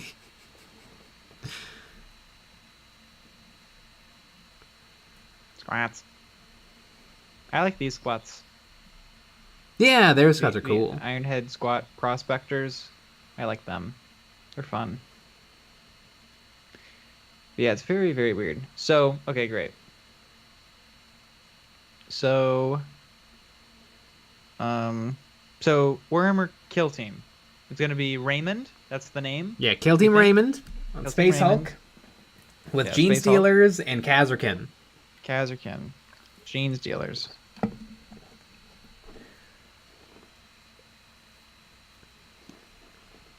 Yep. And that's your final answer? That's my final answer. What it will be? Final answer. Damn. Okay. And that's pretty much all we really care about. Yeah. I mean, we can't really guess with anything else. The Warcry, I would be interested in a new Warcry box. They've all looked cool. I haven't bought any, but they've all looked good.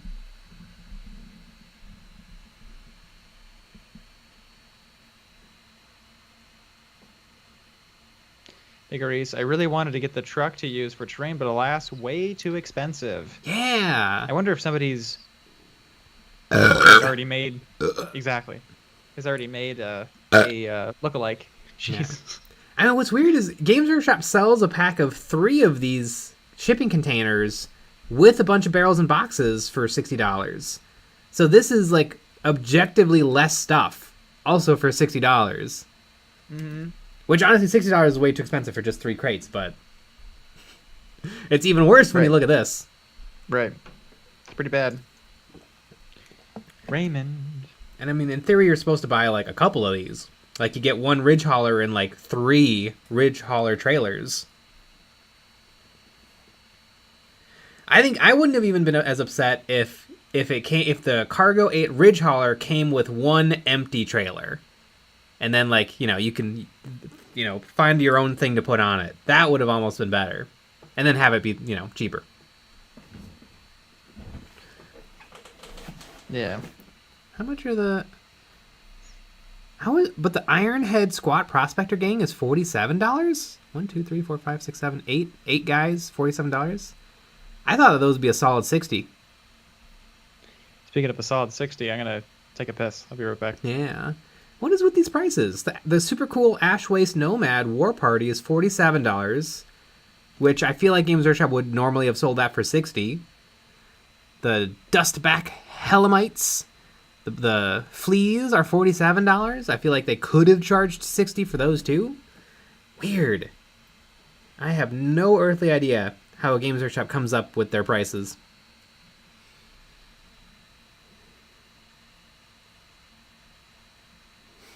Gears, that's a combat patrol and some infantry. Yeah, you can get some serious plastic for those kind of smackaroons.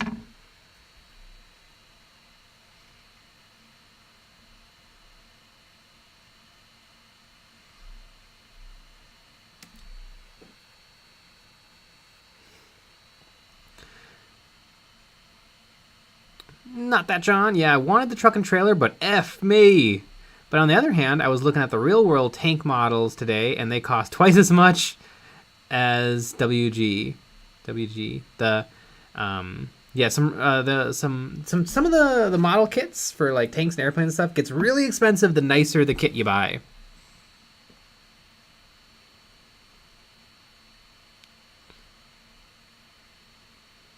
The Ridge Hauler is a ripoff.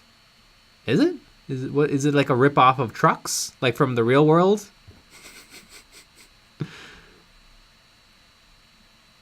Like they ripped off freight trains.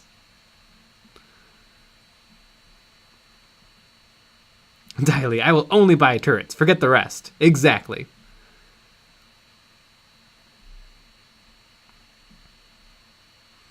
Curious. I'll use a Goliath rock grinder for my Gene Stealer cult as a proxy. Yeah, and that'll be better and cheaper.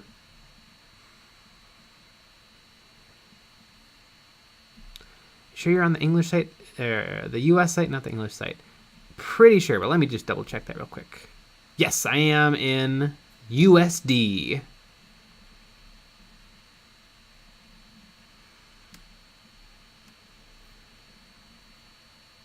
Man, 95 clams. That's a lot. Stephen White, Necromunda is oddly priced. Some things are reasonable, but a lot, especially terrain, is overpriced. Yeah.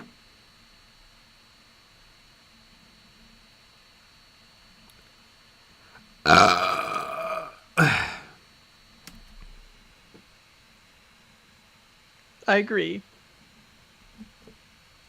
I agree with that burp.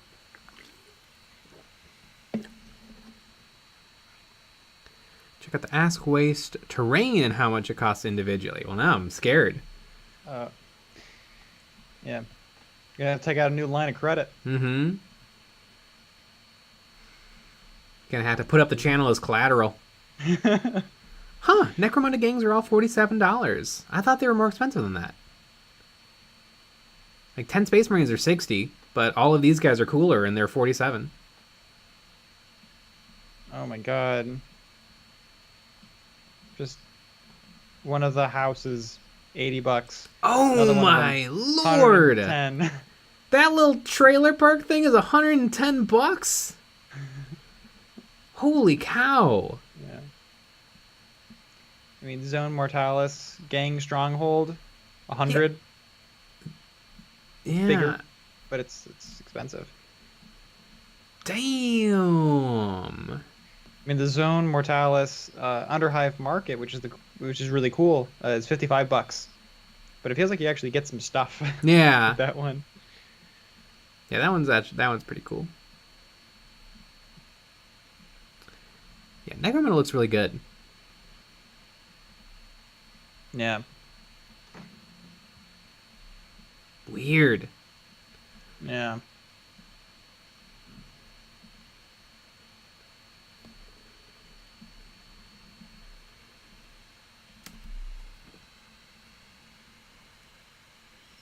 I don't get it.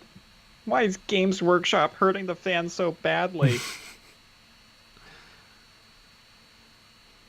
George Jardo, Adam from Mythbusters released an unboxing on a gorgeous AT-AT garage kit. Ooh, that does look cool. Did anybody see the Lego UCS AT-AT that was like $500, but it's like 3 feet tall? Well, how many did you buy? Oh my goodness. The only problem, like, I used to imagine buying all of the super crazy cool Lego sets, but now I'm like, those are very big and very heavy. And big and heavy things are hard to own.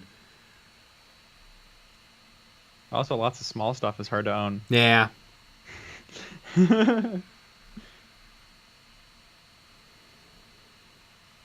I mean, how else are you going to fill out your mansion, though? That's true. That is true. I mean, we with all that raid money. Mm-hmm.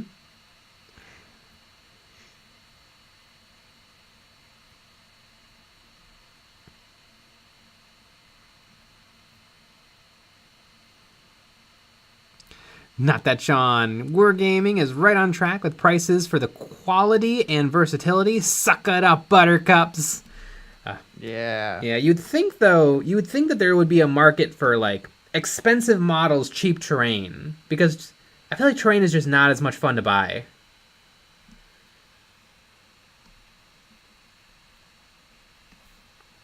Like if there was some way, like maybe some way to incorporate cardboard into it, like there's plastic connectors and cardboard terrain, kind of like what they used to do.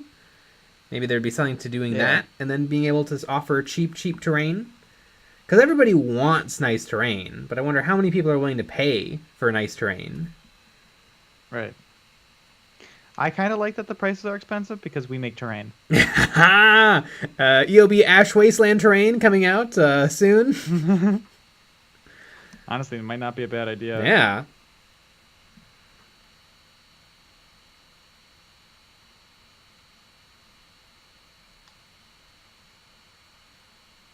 Yeah, sometimes it's like a mantra people say that like 3D printing is going to kill Games Workshop, and I don't think it will at all.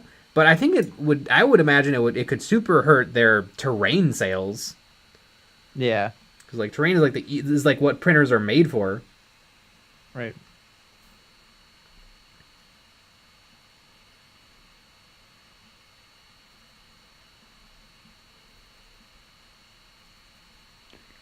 Douglas Overbeck, WizKids uses cardboard terrain and is terrible. Games Workshop could do a better job. Yeah, they would do a very good job. Still wouldn't be as good as real terrain, obviously.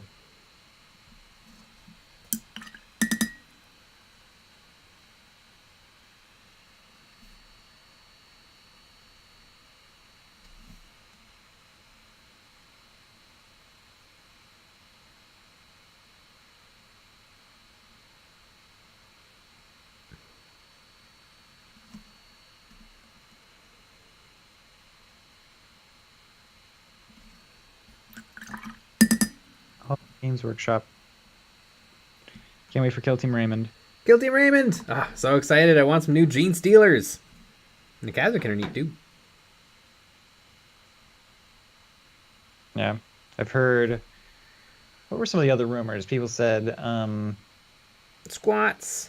Yeah, Squats. Kroot. Remember that one floating around? Yeah. It's going to be Kroot. I betcha it's not going to be Kroot. Yeah. Doesn't seem right. Some people thought it might be new Khorne Berserkers to kick off the. They said that they're going to be doing a Khorne Codex for Chaos Space Marines.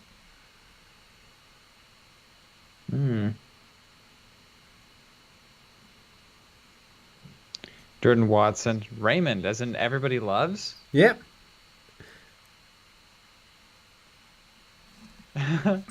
Nick, as a callback, you could always use gingerbread terrain. Well, yes, we could. Yeah.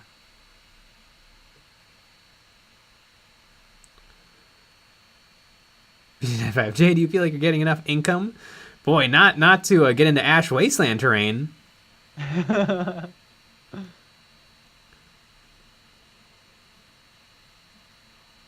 Remember that gingerbread bunker? Yeah. Probably still exists out in the world somewhere. Yep. Wild.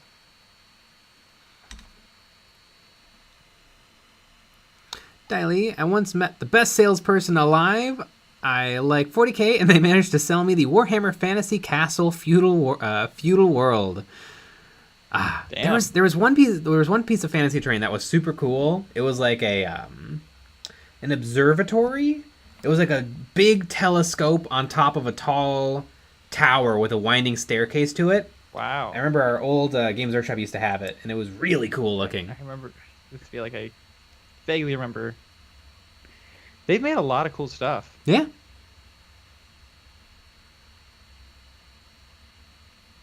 Yeah, I mean, it helps when you come out with new models every week. Yeah.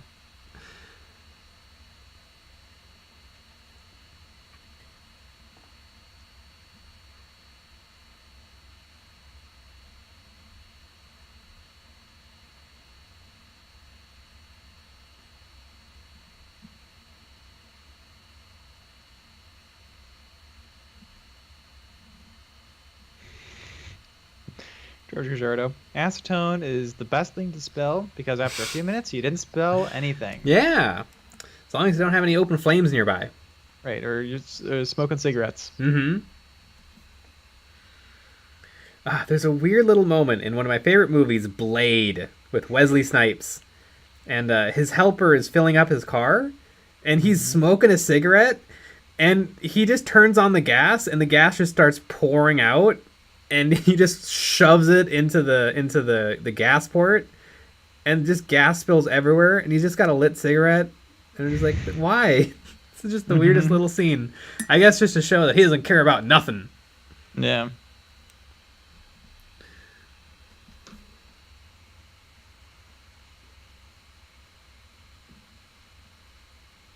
Oh, I love Blade. It's a fun movie.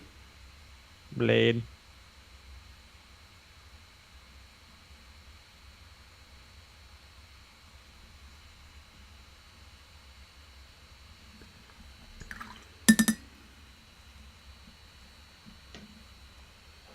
Not that, Sean. Acetone and carpet don't mix well. Uh-oh.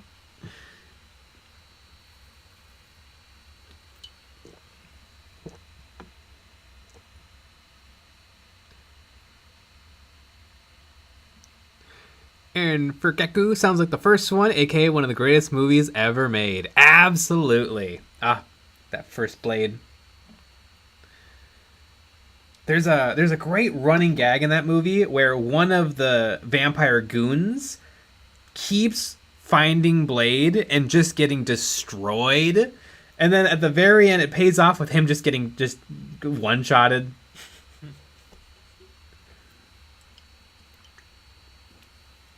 First he gets burned alive, and then he gets his hands cut off. Just keeps having a bad day.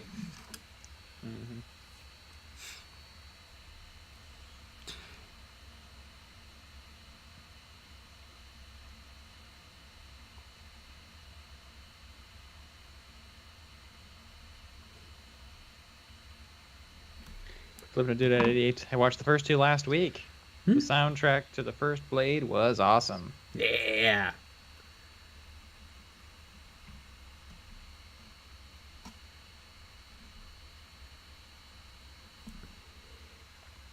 And I believe Blade came out before The Matrix, and it had bullet time. Like slow motion bullet, move through the air, dodge out of the way. Damn.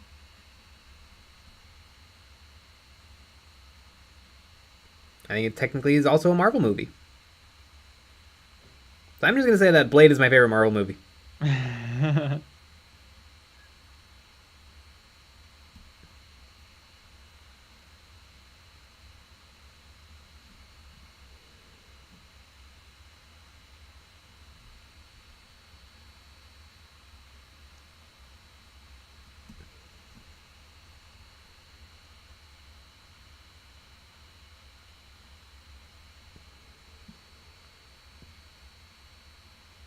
Is there a Stan Lee cameo in the Blade movie? I don't think there is. Someone edited in. It'd be funny if he was at the vampire rave. Just one old dude, just getting jiggy with it.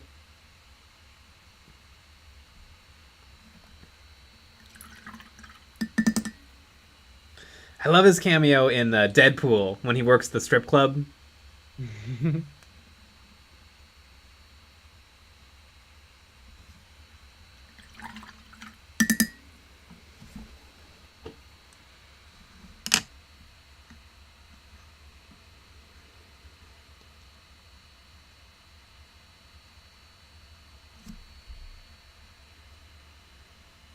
Not that, Sean. Did Blade 1 have that freaky little dog? I don't think so. Was there a vampire dog? I barely remember Blade 2 and 3. I don't remember anything about Blade 2. Blade Trinity was the third one. It had Ryan Reynolds for a second, and it had like vampires with like big bug mouths. What happened in Blade 2? I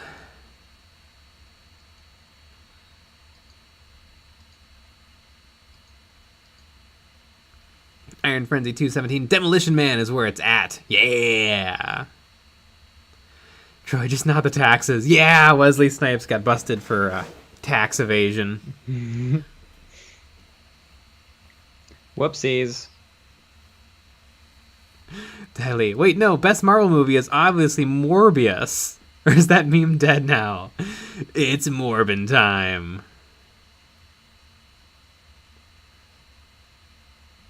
Black Coffee General, recently found your channel. Love your positivity. Keep it up. Absolutely. I think we only do negativity Only negativity. from now on. Mm-hmm. Everything's bad. Meh. Games Workshop is evil. Mm-hmm. Games Workshop will spank you. Yeah. Games Workshop Not in a fun doesn't. way. Games Workshop doesn't like cats or dogs. Wow.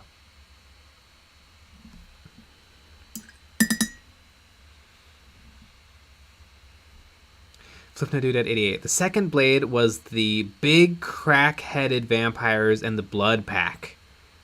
No recollection. Mm-hmm.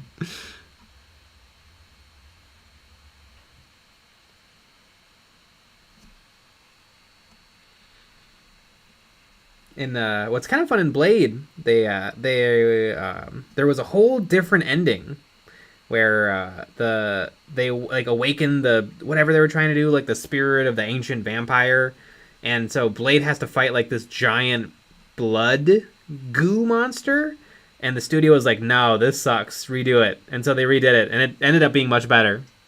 But I just think it's fun that they had to redo it.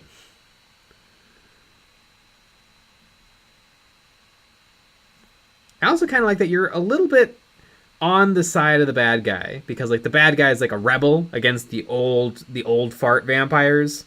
You said fart. Mm-hmm. And so like you kind of want him to succeed in, you know, gaining power over the old vampires, but you didn't want him to like take over the world and stuff. So you root for Blade in the end, but good villain.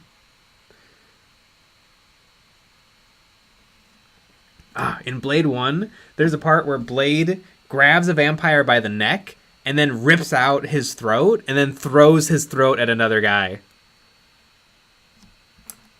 I just think that's awesome.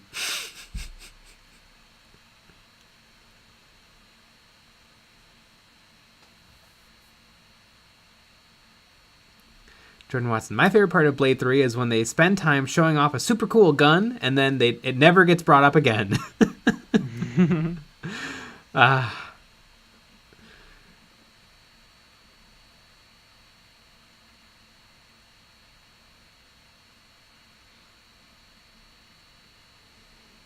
Not that Sean. Jay, macaque! Good old guilty macaque! Right. I mean, now it's going to be Kill Team Everybody Loves Raymond. Mm-hmm. Ba-doo, ba-doo, ba-doo. Ba-doo, ba-doo, ba-doo, boo, boo, ba-doo, ba-doo, doo, doo. Doo, ba-doo, ba-doo, doo, ba-doo, doo, doo, doo. Yeah, definitely not as iconic as the Seinfeld theme. Mm-hmm. If you get the Seinfeld DVDs, some of them have audio commentary with some of like the producers and directors. And there was a really crazy story for one of the episodes. It was one of the episodes where Jerry goes to visit his parents in Florida. And apparently one of the actors who plays one of the old people, like, went missing for, like, a couple days. And they're like, where is this guy? Did he, like, die? And then he just, like, he just showed back up to set. Like, he had something weird go on medically, and he just, like, lost days. And then he just kind of came out of it and was like, oh, well, it's time to go to work.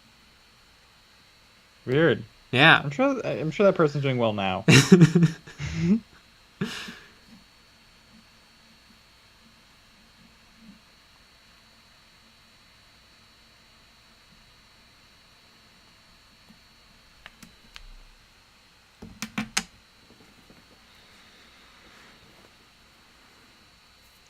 Boop, ba-doop, boop, boop, boop, boop.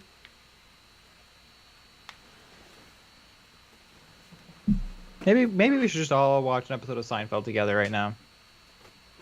Just stream it. Maybe if you play it on your phone, it won't capture everything. Yeah, I mean, I'm pretty sure we all have Netflix. Ooh, which episode should we watch? Maybe The Deal, where they all have to not masturbate. It's a classic. The Rye Bread. Yeah. Soup Nazi. Yeah, Soup Nazi is always good. I forgot. I recently did a Seinfeld rewatch, and I forgot there's an amazing episode where Jerry, Jerry runs into like one of his old like high school friends, and he turns out that he cheated at a race way back in the day, and so they're gonna race again, but Jerry accidentally gets a head start again, and so he ends up winning the race. And they play the Superman theme in its entirety. Yeah. And it's amazing.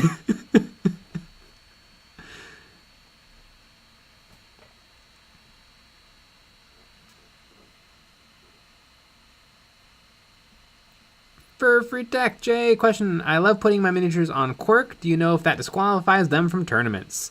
No, I can't imagine that would ever disqualify you for a tournament.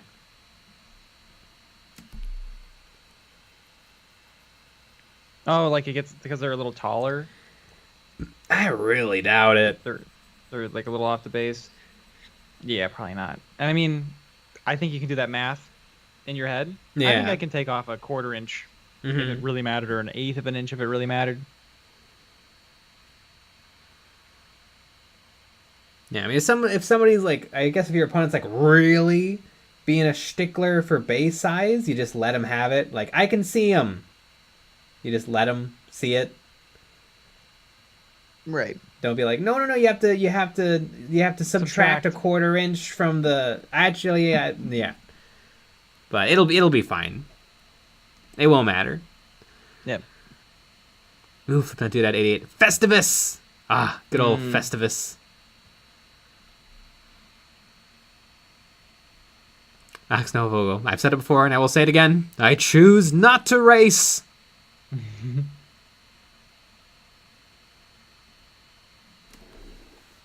Oh, that Sean. I had a reoccurring dream. I was in a Seinfeld episode. Very disturbing.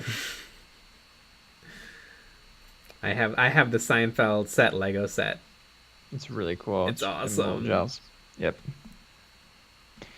You think Jerry has it? I hope so. He's like, what the fuck is this? My guess is he wouldn't care. Yeah.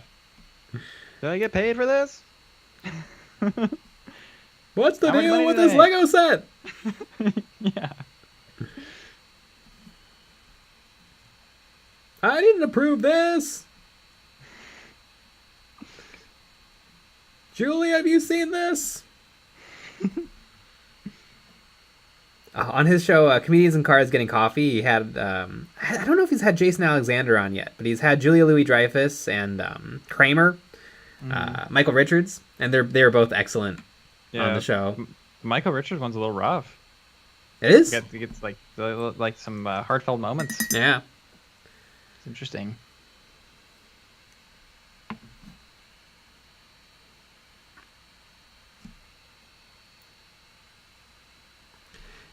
Jay, how do you deal with the desire for so many models? I don't know. I feel like I don't want as many models as I used to now that I have so many models. Like I still buy a lot, but it's not like everything I see I want. Yes. Also, this is your job. This is my job, yeah. So, yeah, it makes it easier and harder, I feel like, probably. Yeah. Like I totally have that with like Legos or like, oh my god, I want every single Lego set. And then I have to be like, no, you don't get to have it. Whereas for like miniatures, I'm like, ooh, that's cool. Is that a video? I don't know. Can I work it in here? Right.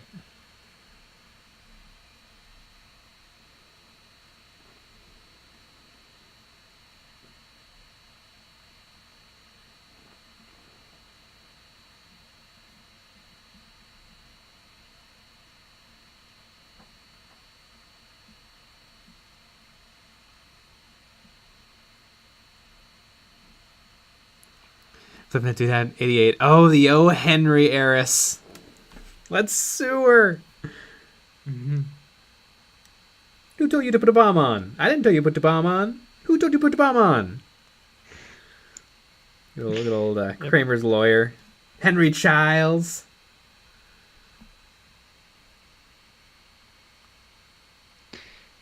Landon Pal finished the models long ago, but just played Kill Team for the first time last night. Orcs versus Drukhari. Got a friend hooked, and we might go halvesies on a Chalmath box. Ooh, neat.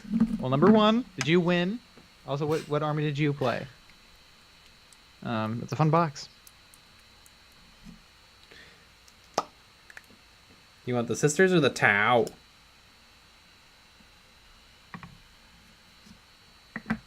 Does anybody like the Seinfeld finale?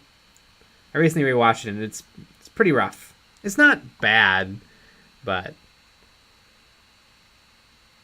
I haven't seen it in a while.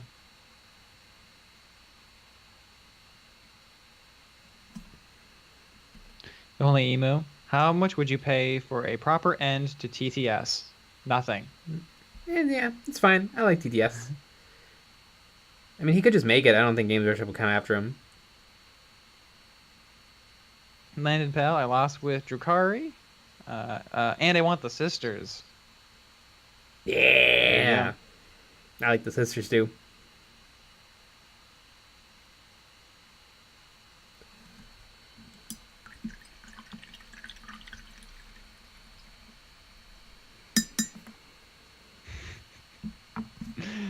Oh, Sunny Boy 76. Nerf training kids for World War III since 1969. Mm-hmm. Flip down dude at 88. The finale was disappointing, but what else could they do? Yeah, you either do like a big send-off finale that won't live up to people's expectations, or you just end it on an episode. Clip show. No, they did 2 clip shows. They did one at 100 episodes and one at 200 episodes. And they both suck, because what's the point of a clip show?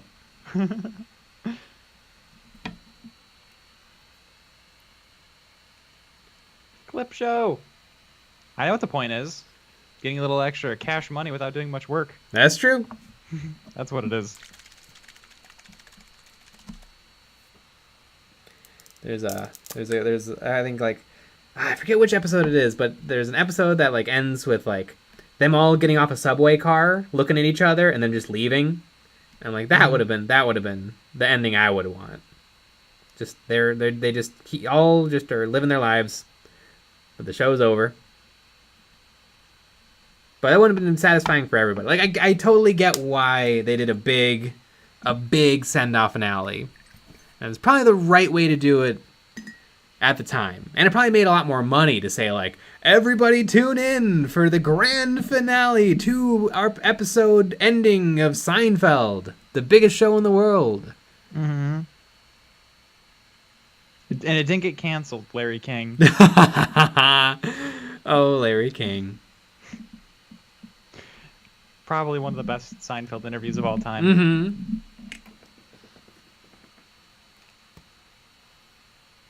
One of the best.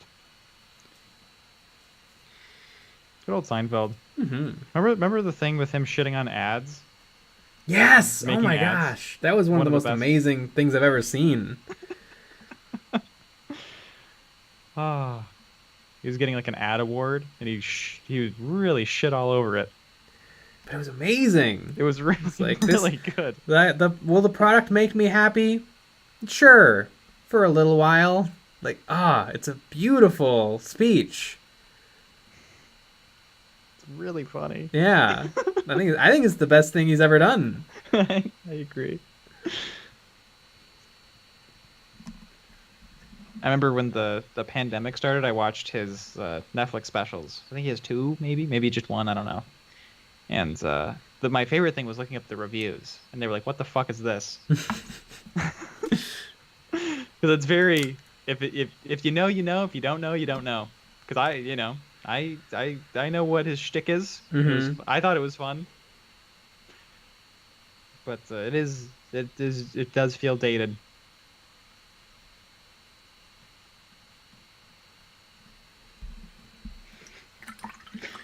Ah.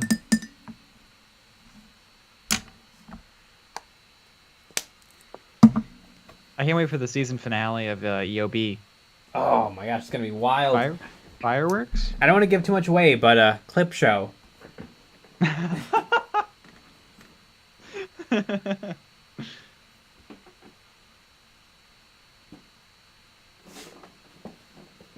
The grand finale of Eons of Battle.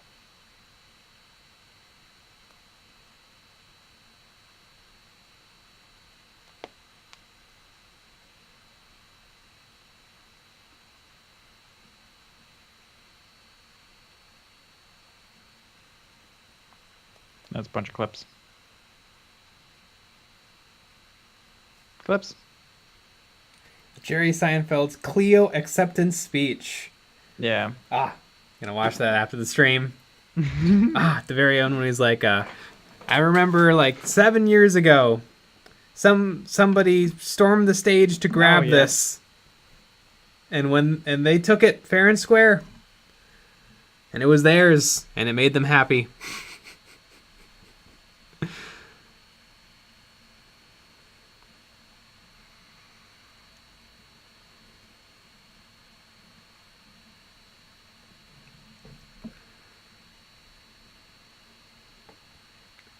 Steve, clip show. That sounds like an editing nightmare. Nah. The only hard part is pulling all the shit off all the drives. That's the only hard part. And you just shit them all together. Honestly, we have someone else do it. The real Badger. Will there be any more Legion videos?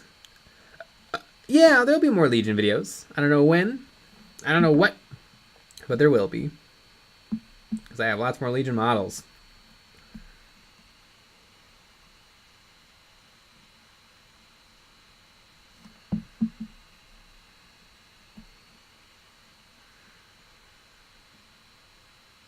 Galzeroke, season finale. It's just Jay burping for 25 minutes clip show. Oh, God. I wonder if we could somehow get all of the burping footage together, how long would it be? It'd be long. Mm-hmm. I bet we have an hour of burps.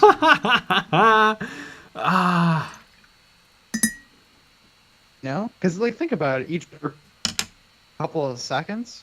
Yeah? We've been doing this for 2 years.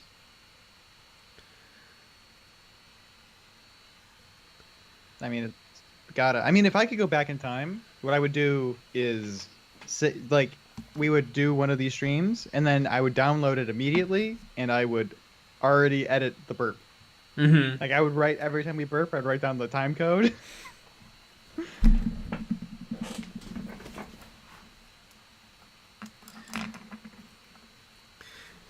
I mean, how many burps have happened in this stream?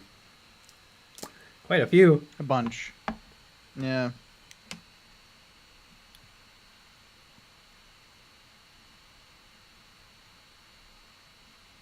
Daily. Nah.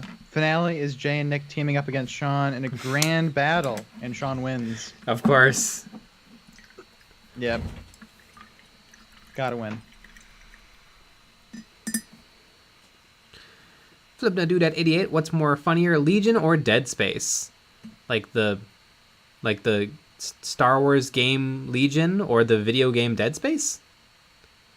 I guess Star Wars? More like Fart Wars, am I right?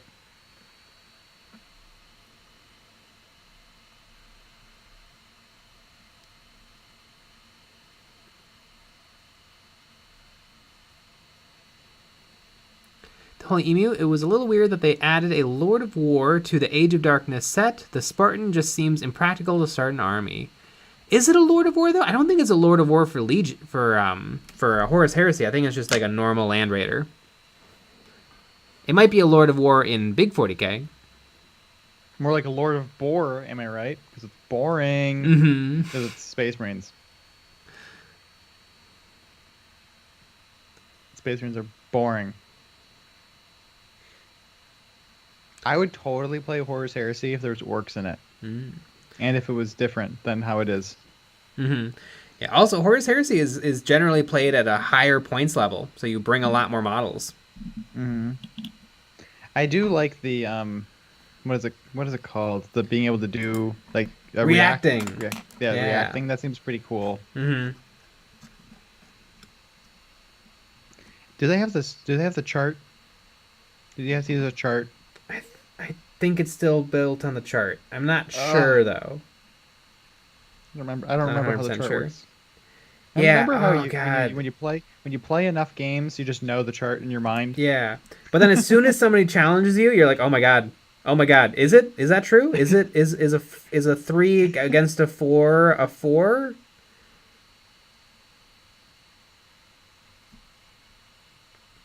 I remember some people defending say when 8th edition dropped and they got rid of the chart, and then some people were like, no, they should have kept the chart. And I'm like, really?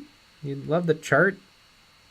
Yeah. I mean, sure, at some point you've memorized the chart, but just imagine like explaining it to people, being like, okay, so you have a ballistic skill of 3, and I have a toughness of 4, so you go to the 4 and you go to the 3, and then you draw a little line between them, and then you end up with 3-ups. So that's what you need to roll on a dice. Like it's quite a little speech to give, and that whole time you're talking, the other person's like, okay, I just don't want to do this then. Yeah, they're hearing like they're going insane. Yeah. They're screaming internally. It is weird. I love the. All right, is it even? Then it's 4-ups. Is it over? Then it's more. Less. That's less. Mm-hmm. Perfect. Yeah. Do it. Makes a lot more sense.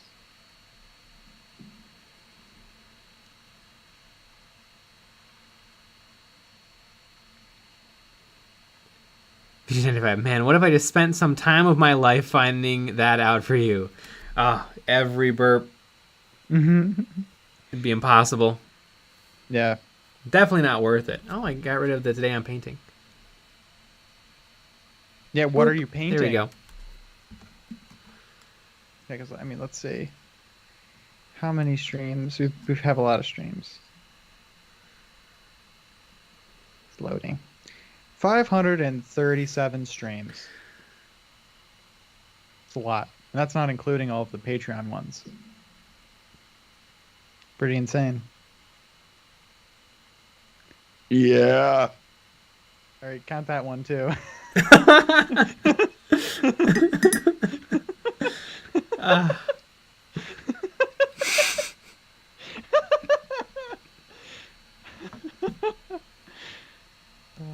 Sometimes life just works out. Mm-hmm.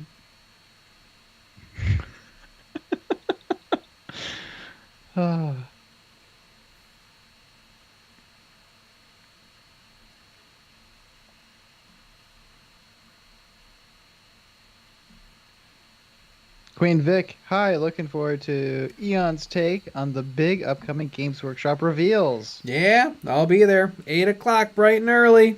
Unless I forget and then I just sleep in. Yeah. I won't, though. I'll be there. Mm-hmm. I'll be on the Discord. I'm not going to be there. Yeah. I'll be in a luscious bed surrounded by, angels and a pillow and, a bunch of pillows.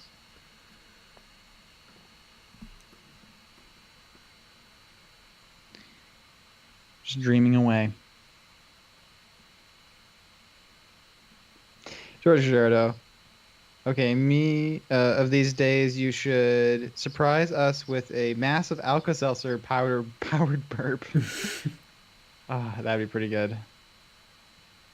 It's just super high powered. Mm-hmm. Oh my goodness.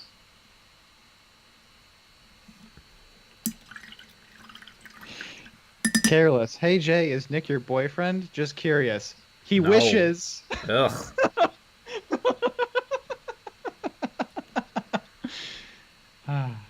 Nope.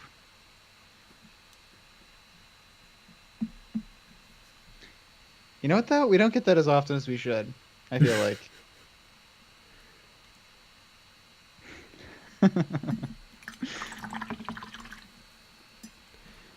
I am a squirrel. When did Rogue Trader minis come out? 1985 was the start of Warhammer 40k with Rogue Trader.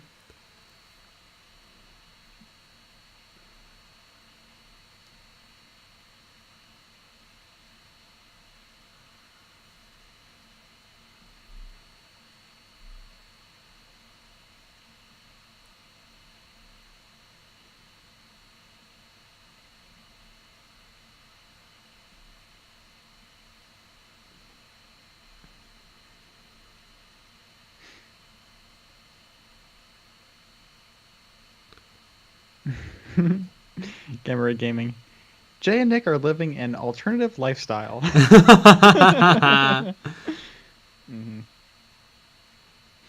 Jason M. Wait, tomorrow's reveal is 8 a.m. your time? Yep.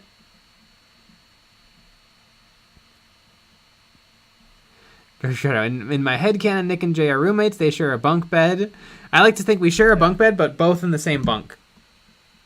And the other bunk is storage. Yeah, the other bunk is storage. It has a desk in it. Mm-hmm. Speaking of a desk, I gotta go take a pee.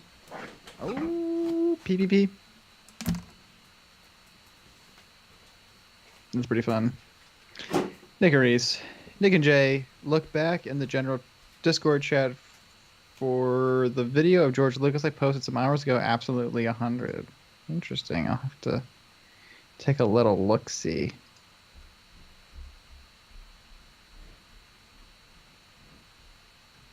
Or you should just post it again so I don't have to look for it.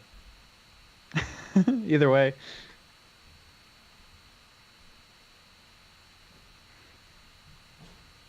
Matters that matter is there somewhere I can post model pics for the community. Yeah, you can if you have like well, number one, Discord. We have a Discord server, so you can go on that. It is the third link in the description. You can join our Discord, and then we have a couple different channels that you can post stuff. So if you have work in progress, we have a work in progress channel, and then if you have completed stuff, you can put it in EOB complete. It's pretty fun. And then Jay highlights 3 every single week on the Discord. So you might get your models talked about. It's pretty fun.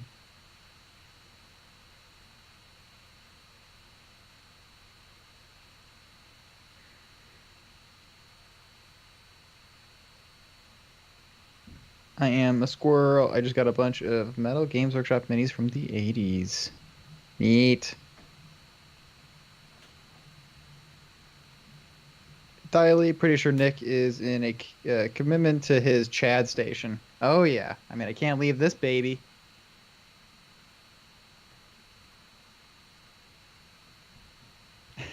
Nick Reese, I'm at work. I can't repost it. God damn it. Just get fired. That's one of my that's what people should do. George Lucas.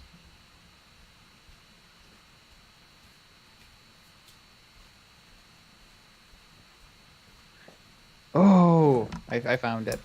George Lucas gets in a fight. Is it the one where George Lucas gets mad at somebody for bringing up Mara Jade? Yep. I'm watching it. R4, yep.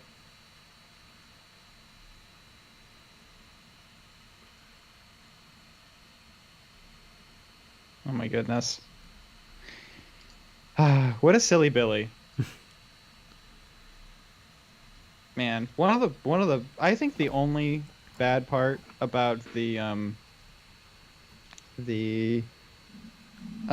new movies, the sequels, is that there isn't enough George Lucas being a silly goose. Yeah. And that's like the biggest problem.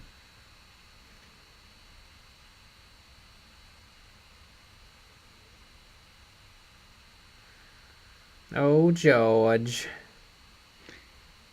George Gujardo. Nick didn't mention the critique videos for Patreon peeps. Oh yeah, that's true. We also have our critique videos for Patreon peeps. where you can submit some photos and you'll get some detailed feedback.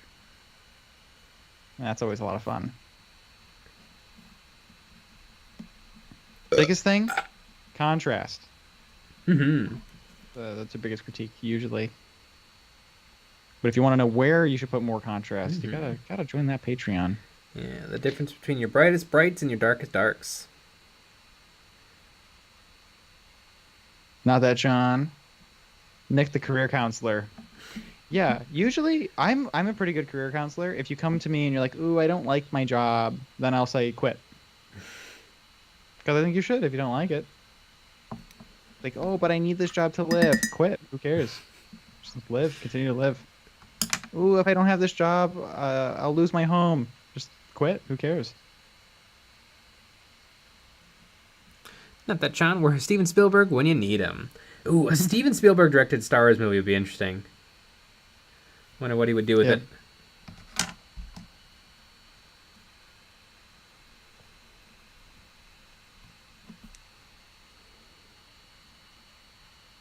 Old Stevie Spielberg.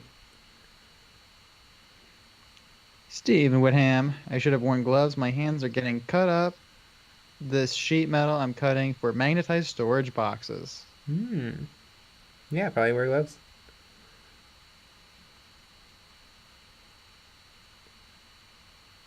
Oh, George. I would love to get George on one of these streams. Oh, he would do it too. Yeah. How do you think we can contact him?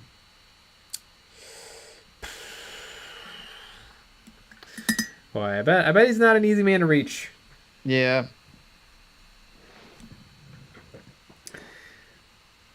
Maybe we gotta figure out what his favorite coffee joint is. Just wait. That'd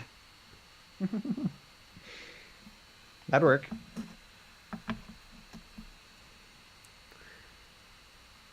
Remember the famous picture of him just like eating a salad at a food court? Yeah.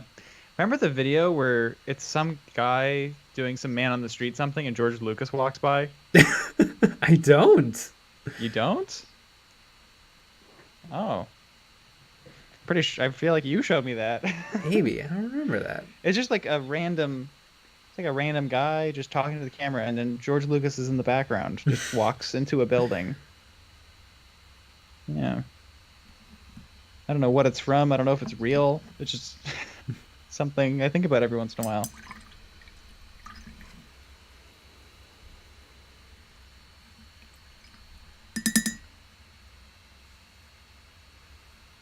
George Carter, can you imagine being Favreau, grew up loving Star Wars, and then blow Lucas out of the water?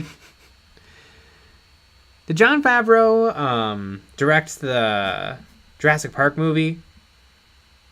Or the Jurassic World movie? Because that movie sucked. Or was it Kevin Feige? It might have been Kevin Feige.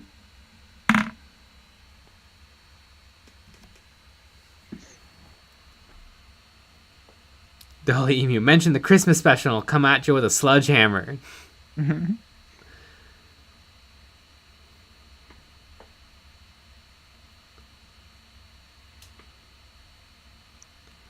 Eric Reddens, I'm about to finish my veteran guardsman, and I've decided on my next kill team. I'm torn between the Blooded and the Sicarians. Ooh, well, technically, although it doesn't matter, technically the Sicaran or Sicarian Ruststalkers and Infiltrators kill team has been superseded by the White Dwarf team, which doesn't allow you to take only Sicarans. You have to take half Sicarans, half Skitari. But it's your game, so you can do whatever you want. So you could still run the 8 Sicaran list from the compendium. I think it would be an interesting one to try out. They have very good close combat and very good shooting, but a little low durability.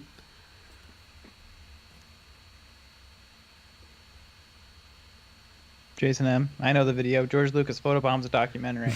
Yep. Jordan Watson, that was Colin Trevorrow. Ah, well, he did a bad job. I didn't like that movie very much. Bad. Although it was fun watching it with I watched it with our friend Amanda. Oh, that would be on Skype. That'd be a lot of fun. And we were just like, what?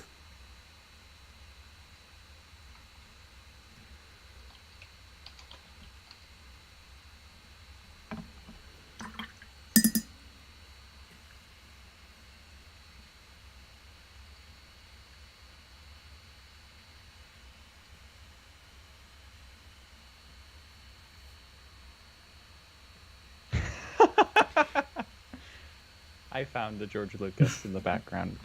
Kyle's Roke. The video is called George Lucas in the background of some documentary. There's the link. George Lucas in the background of some documentary. Who cares? It's very weird.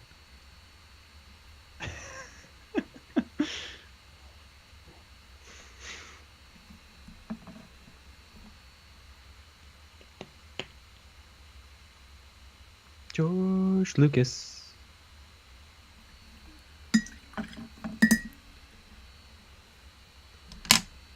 I bet John Lucas needed a lot of other people to make Star Wars great. Alone, he would suck. Yeah, imagine if he made a trilogy of movies. I get That'd it. be rough. Mm-hmm. The Holy Emu, can you paint a George Lucas for the next stream? Oh, I would love to. Is there a George Lucas STL? There's gotta be. Let me find one.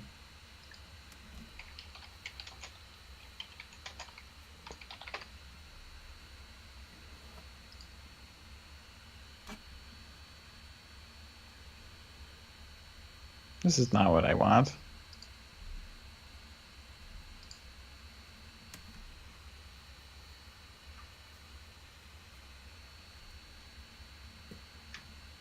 This is all Star Wars stuff. I see this bust. I want this bust. Is this a real thing? Matters that matter. Hey guys, just wanted to say thanks for getting me and my local group back into the hobby. Just completed my first mini, being back in EOB Complete if you want to check it out. And thanks again. Sweet! Good old one more for the collection.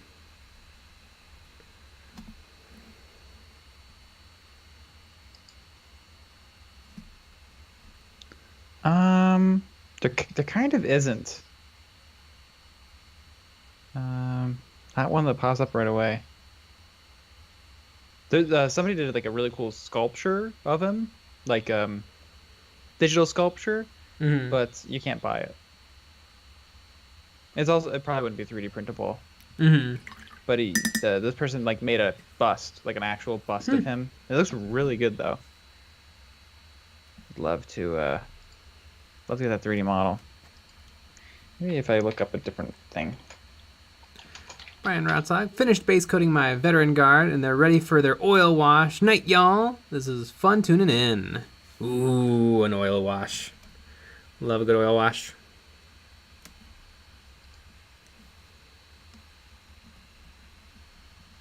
Oh my god. Somebody made a George Lucas 3D model that's rigged that has a lightsaber, and it's $40.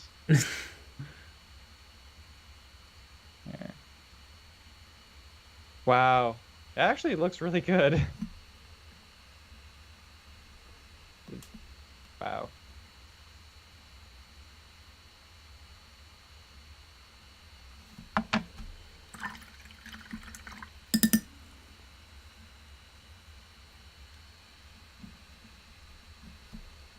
George Lucas. Yum. I liked it when he said Gongas. I need my coffee. My coffee to make my movie. Need a coffee. Gongas. In the making of the Phantom Menace documentary, there's an amazing scene with the editor. He was like, "Yeah, with this new editing technology, we have full control over everything, but it gives some people a little bit too much creative freedom." And then hard cut to him and George sitting together, and then George asking for like the world's most specific cut, where he's like, "Can you cut together this clip, this scene, and this scene, but make it cut right before the guy stands up, because I don't want him to stand up until this part." And it's like, that probably doesn't matter. Yep.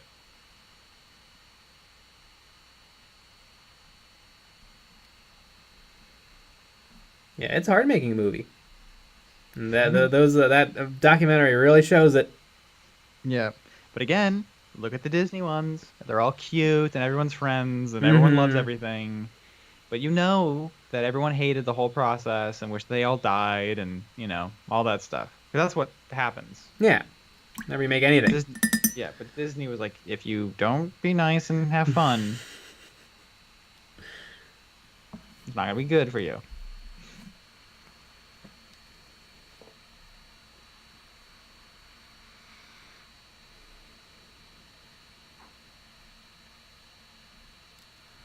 Joy, what can I say? Starship Troopers fan. Oh, Starship Troopers. Love it. Emil just finished Hell's Reach, and now I want to paint the Fortress of Arrogance or the Grey Warrior. Ooh, I need to read that. I own it. I need to read it.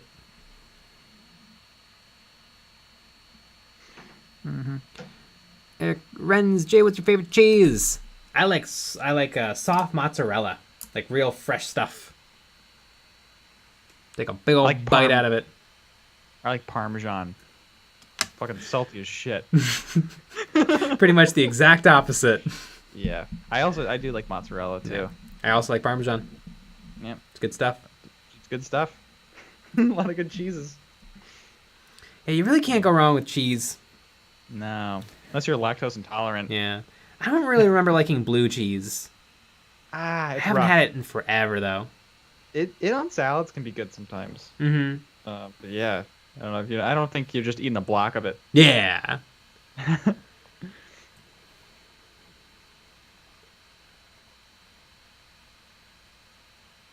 Jason M. I liked in the 1980s Disney movies when they showed you the person dying.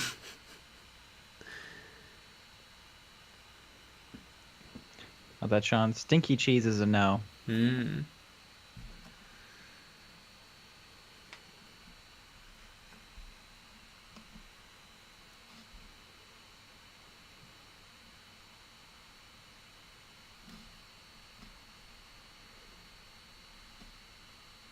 Maybe Stinky Cheese Man. The book and a play.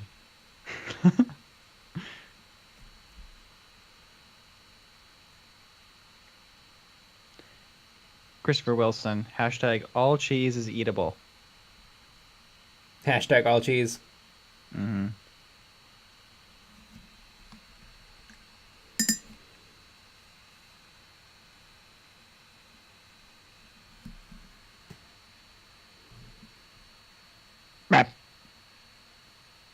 Eric Renz, Parmesan. The opportunity cost of purchasing Parmesan over other cheeses is too high if you're being efficient with your cheese dollars. Maybe be rich. How about that? Is Parmesan expensive? Make more cheddar. It can be. Yeah, because like I mostly eat just the cheese that comes in like the bag that's like 2 for $4. Yeah. You don't get as much Parmesan as you do other cheeses. In a bag. In a biggity boggity boog.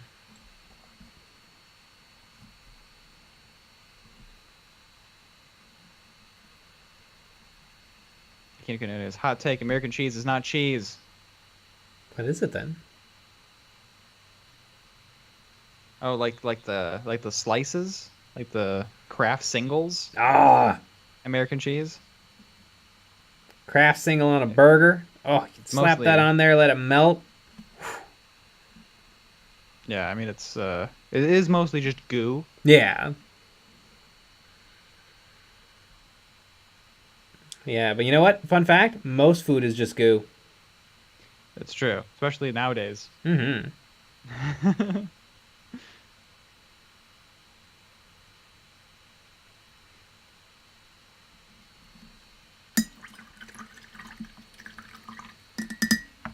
Not that, Sean. Had a family function with a cheese platter of all the worst cheeses imaginable. Rich people are effed up, in my opinion.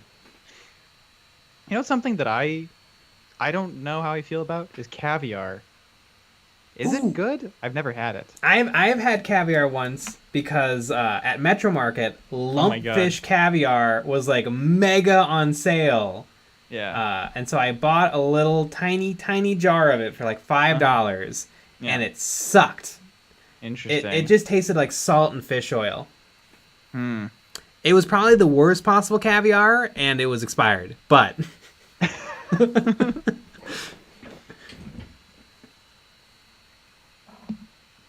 yeah, it's kind of got a fun texture because it's like little balls because it's eggs. Yeah, I like little balls. I think sturgeon caviar is the best caviar. Yeah. Christopher Wilson. Munster is top tier for burgers.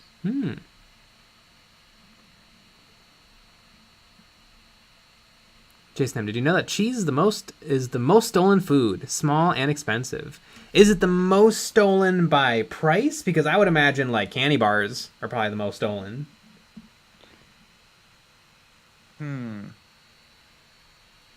Interesting. That's an interesting thought.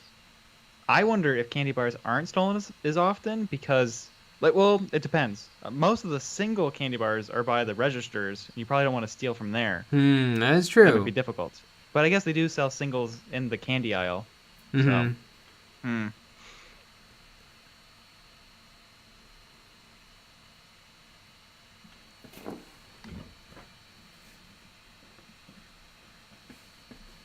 Elfmaster Cool. Those sorts of foods like caviar and blue cheese are usually not good the first time you have them, but the taste grows on you. Interesting. Just like your wealth. Yeah. I feel like, though, like, not good food also grows on you. Yeah. It's hard. Yeah, I remember. I don't really love coffee that much, but I've had it enough where I could drink it. Yep. And enjoy myself. Yeah. Not that, Sean. I've had escargot and loved it. I would like to try that. Me too. Looks pretty good.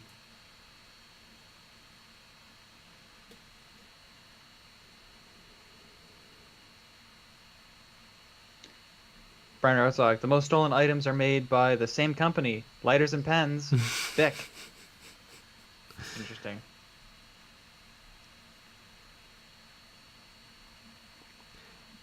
Eric Renz. Okay, important question. Coolest rock. Pyrite? That's fool's gold, right?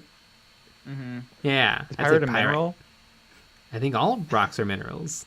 No. No? No. Minerals are the pure form. Oh. And you can make rocks out of minerals. Someone didn't take earth science. Wait. Wait, how do you make a rock? I guess I didn't take earth science. I took earth science. I think that's one of those things. I don't remember. I could be the opposite. But I think the minerals are like a purer form. Huh. And then somehow those minerals turn into rocks. So like a combination of minerals is a rock? I think so.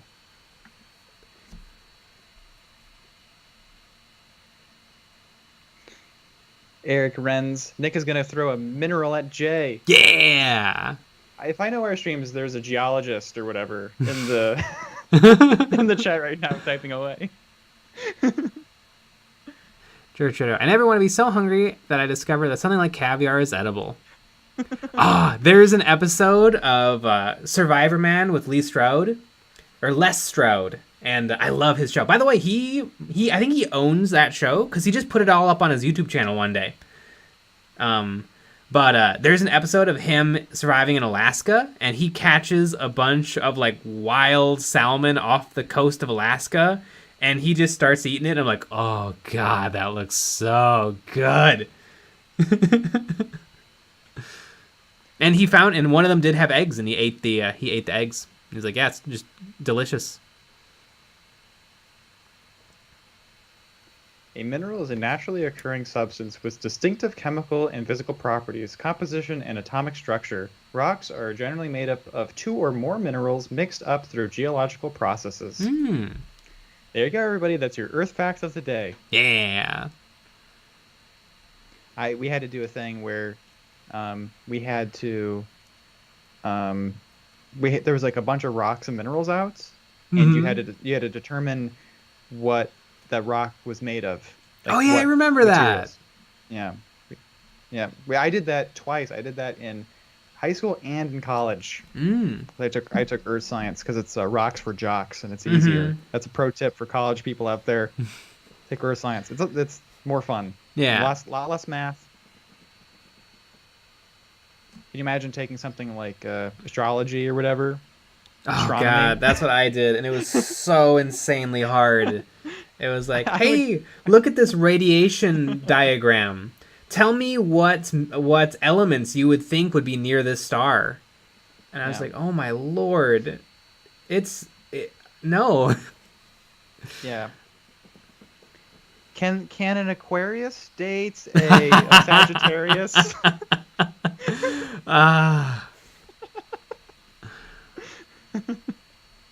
Yeah, it was so insanely, because I thought like, oh, I have to do it, and this should be fine, because it'd be kind of neat to learn about like the planets and stuff. No, we didn't learn about any planets, and it was insanely hard.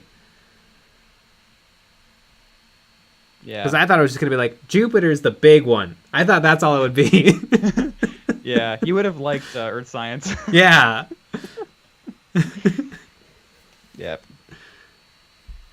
Nothing really theoretical. Mm-hmm. Kinokinonas. The real fact of the day was that, yes, Jay is always wrong. Nagaris. Les Stroud is going to be the one that reveals Sasquatch to humanity. Ah, I hope so.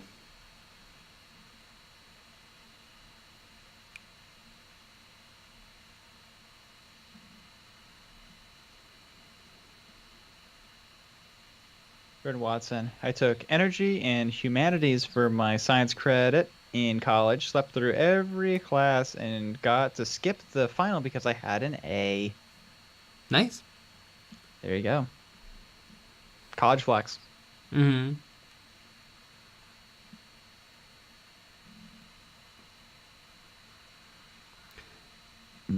Eric Renz, I want to see Jay use his incredible knowledge of minerals to make his own paints. Mm-hmm. I don't know the science of making pigments. I know, that's why we should see what happens. Yeah. I know the Vallejo blues are metallic, or are magnetic. You can pull them around a little bit with a magnet. Mm-hmm. It's kind of cool.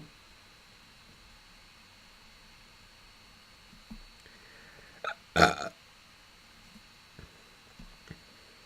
know Charlie Brown got a bunch of rocks for Halloween. Which, does that mean that the adults are bullying Charlie Brown? Yeah, it is weird. The Charlie Brown movie that came out, I don't know how many years ago now, 10. It was really, really good, and it's really faithful to the comics. And like Charlie Brown is kind of bullied, and everything goes wrong for him the whole movie, and you're like, damn, this is pretty brutal. And at the end, it's like, hey, you're nice, Charlie Brown, and here's all the times you were nice, and don't worry. And it's like, man, what a lovely, nice movie that has like a message of like, because usually like the messages of kids movies that are like kind of dumb, but like that one was like, yeah, everything is gonna go wrong, but it'll be fine. Yeah. And it's like, wow. Yeah, that's something. Yeah. And Charlie Brown is really good. Mm-hmm.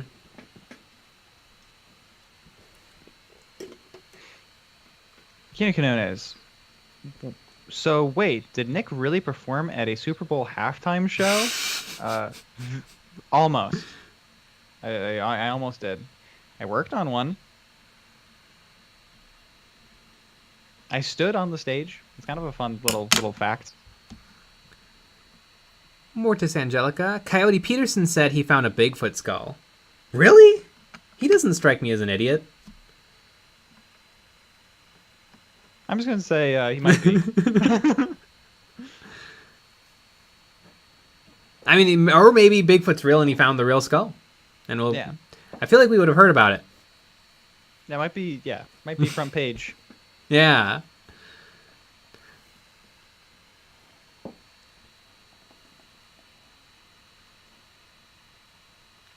Eric Renz. Jay, I need to paint magenta plasma tomorrow, and I'm terrified because I've never painted plasma. I would take your magenta paint. Yeah, I can demonstrate a little bit. Let me just make sure the camera's looking good. So I would take magenta, and I would paint like a line of it. And then I would pick a spot and then highlight that spot. So like if you're painting like plasma coils, you know, you'll have lines of plasma. Ooh. And then pick one spot, and then that'll be your highlight spot. And so then you do like a smaller line, And in the middle of that smaller line, just put like a dot of white. Here's my white paint. Boop, boop, boop. And then once that's all dry, just water down some magenta and then glaze that on top of everything. And that'll kind of help blend.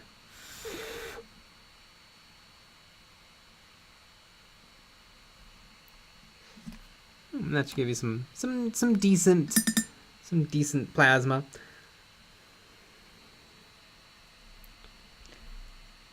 Kini Kanones, is 10 kids too many? I don't think so. That's not a full bus. No. Yeah, I think right when you get up to a full bus, I think it's going to be too many. But before that, go ham.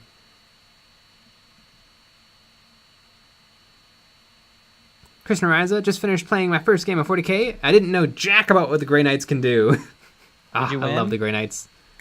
The most important question.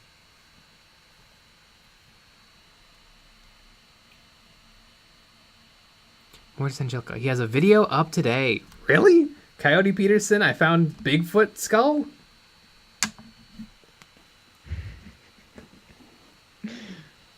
Okay, so the article will be tomorrow then.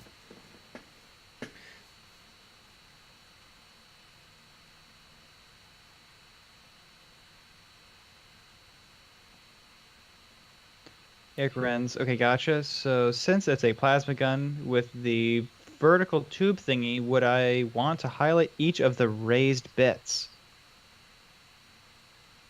Tube thingy. I think you would want to highlight each of the raised bits. All right. When I look up Coyote Peterson, the first auto fill is Coyote Peterson dead. That might be telling. Scientists dismiss Coyote Peterson's large primate skull discovery as fake. Well, Coyote Peterson, known for his YouTube channel Brave Wilderness, claims to have found a large primate skull in Canada. A large primate skull was allegedly found by British Columbia in British Columbia by American YouTuber Coyote Peterson, according to social media posts he shared on Thursday, July 7th. In those posts, Peterson wrote that he had hid the discovery for several weeks for government officials and any others who might try to seize the footage of, or to seize our footage of the excavation. However, experts told Live Science that Peterson's claim is highly suspect and that secretly extracting and transporting animal remains across national borders may be illegal. I'm sure these pics will be taken down, as will probably the video, by governments or state park officials, but the skull is safe, the post reads.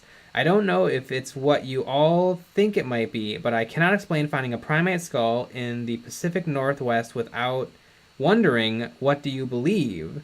There are no large primates that currently live in North America other than humans, and though tales of the elusive forest-dwelling hominids such as Bigfoot have persisted for centuries, there is no evidence to suggest such creatures. Huh, so he stole a skull from Canada. yeah. Interesting. He doesn't seem like a dummy.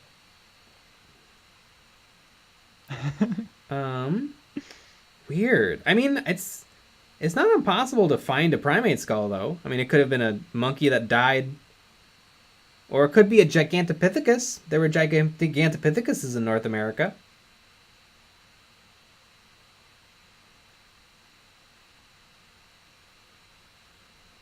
Weird. Yeah, WYRD. Yeah. How would he have found it? Like, why would he be excavating in Canada? Like, usually he just, like, is like, hey, look, a koala. Isn't that fun? Or getting stung by animals. We got a tip. Yeah.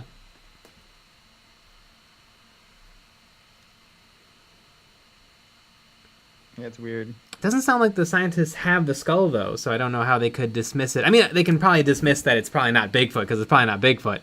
But it's interesting.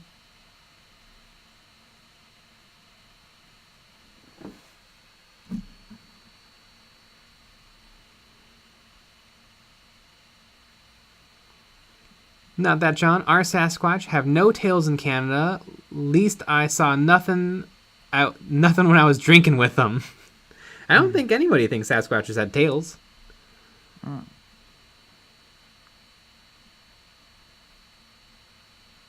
Brian Rotzog tips. Just a tip.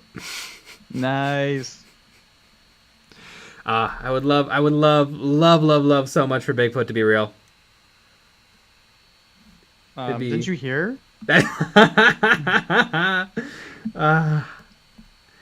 It's just so hard to believe that with everybody in the world looking for him, and trail cameras and iPhones, and nobody's ever found a poop or a bone or nothing.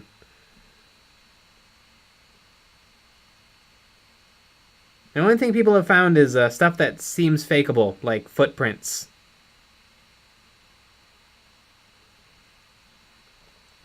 The weirdest one is the Patterson-Gimlin footage. That is supposedly the most irrefutable proof of Bigfoot, but was shot with an old-timey, set it up on a tripod and crank the handle camera by people out looking for Bigfoot.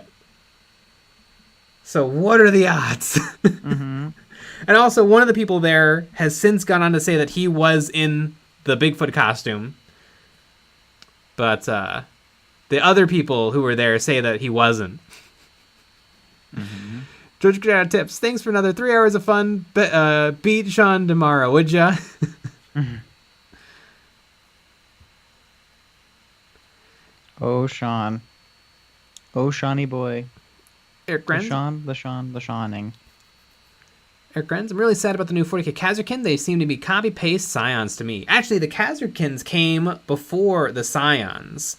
They look a little different, but yeah, there were Scions, and then there was actually a thing called Inquisition Guard, or Inquisition Stormtroopers, and then the Inquisition Stormtroopers became the Tempestus Scions, and the Kazarkins sort of just stopped existing, but now it sounds like they're being brought back. Brian Rotzog. Bigfoot can travel between dimensions, and that's why we can never catch them. Ah, yes. The interdimensional Bigfoot theory. I mean, that would be super cool. If not only there's Bigfoots, but there's interdimensional Bigfoots. Right. Why is it Bigfoot and not Big Feet? They don't have one Bigfoot. They have two Bigfoot. It says Big feet. Reese's Cario. That's what Bigfoot wants you to think. Big feet. Big feet.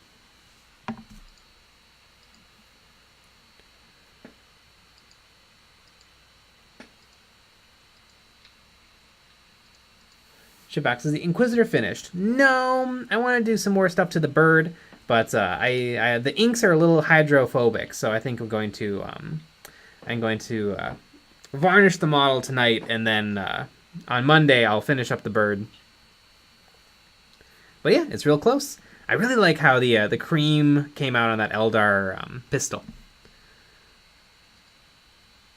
Cream. I was able to get in some good contrast without working all the way from black to white, which makes it feel very different from her armor, which is good. Mm-hmm. Not 110% happy with that cape. It looks a little plasticky. Capes are hard. Me too.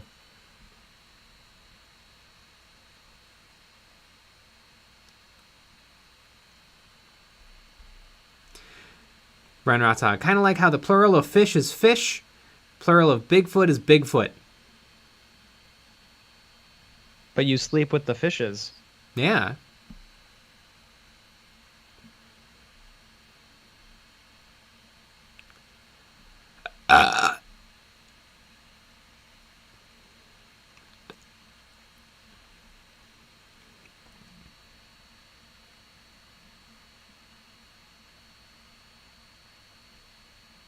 Good gamer. What color you gonna do the skull on the shoulder? It's painted. It's just kind of a desaturated gray. It was It was at the very beginning of the stream, it was bright brown, and I thought it looked a little weird. Yes. And so I glazed some blues onto it, and so now it doesn't jump out as much. It looks like it's part of the world of this Inquisitor. Brian Rotzog. Fishes is wrong. Jay is wrong. But it doesn't sound as good. Sleep with the fish. Sleep with the fish. I'm gonna send you to sleep with the fish. Yeah, it needs another syllable. Sleep. Yeah, sleep with the fishes.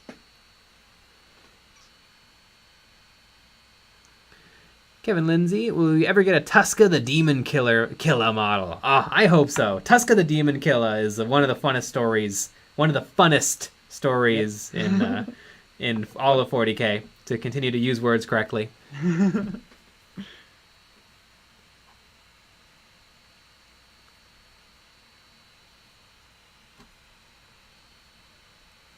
Fishes.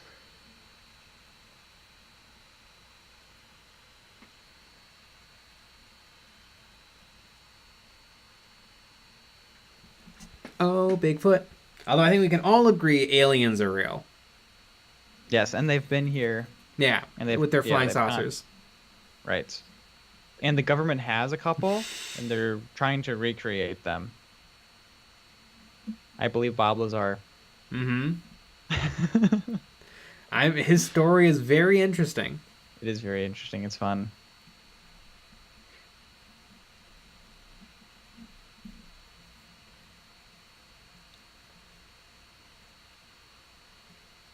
The only thing I can think... I mean, he's a very smart person. The only thing I can think is that they told him it was an alien ship when it was actually like a Russian or a Chinese ship. So they're making fun of him? Yeah, it's an alien. It's an alien ship. Yeah, or just that he just didn't have the information of what it really was. Or he's a giant liar. Or he's a giant liar. Which is what it is. All right, everybody. 12 o'clock. All right, everybody, look at the time. We have a bunch of videos. We have more coming. A lot of fun. Patreon streams where you can call in and chat with us with your voice. A lot of great stuff.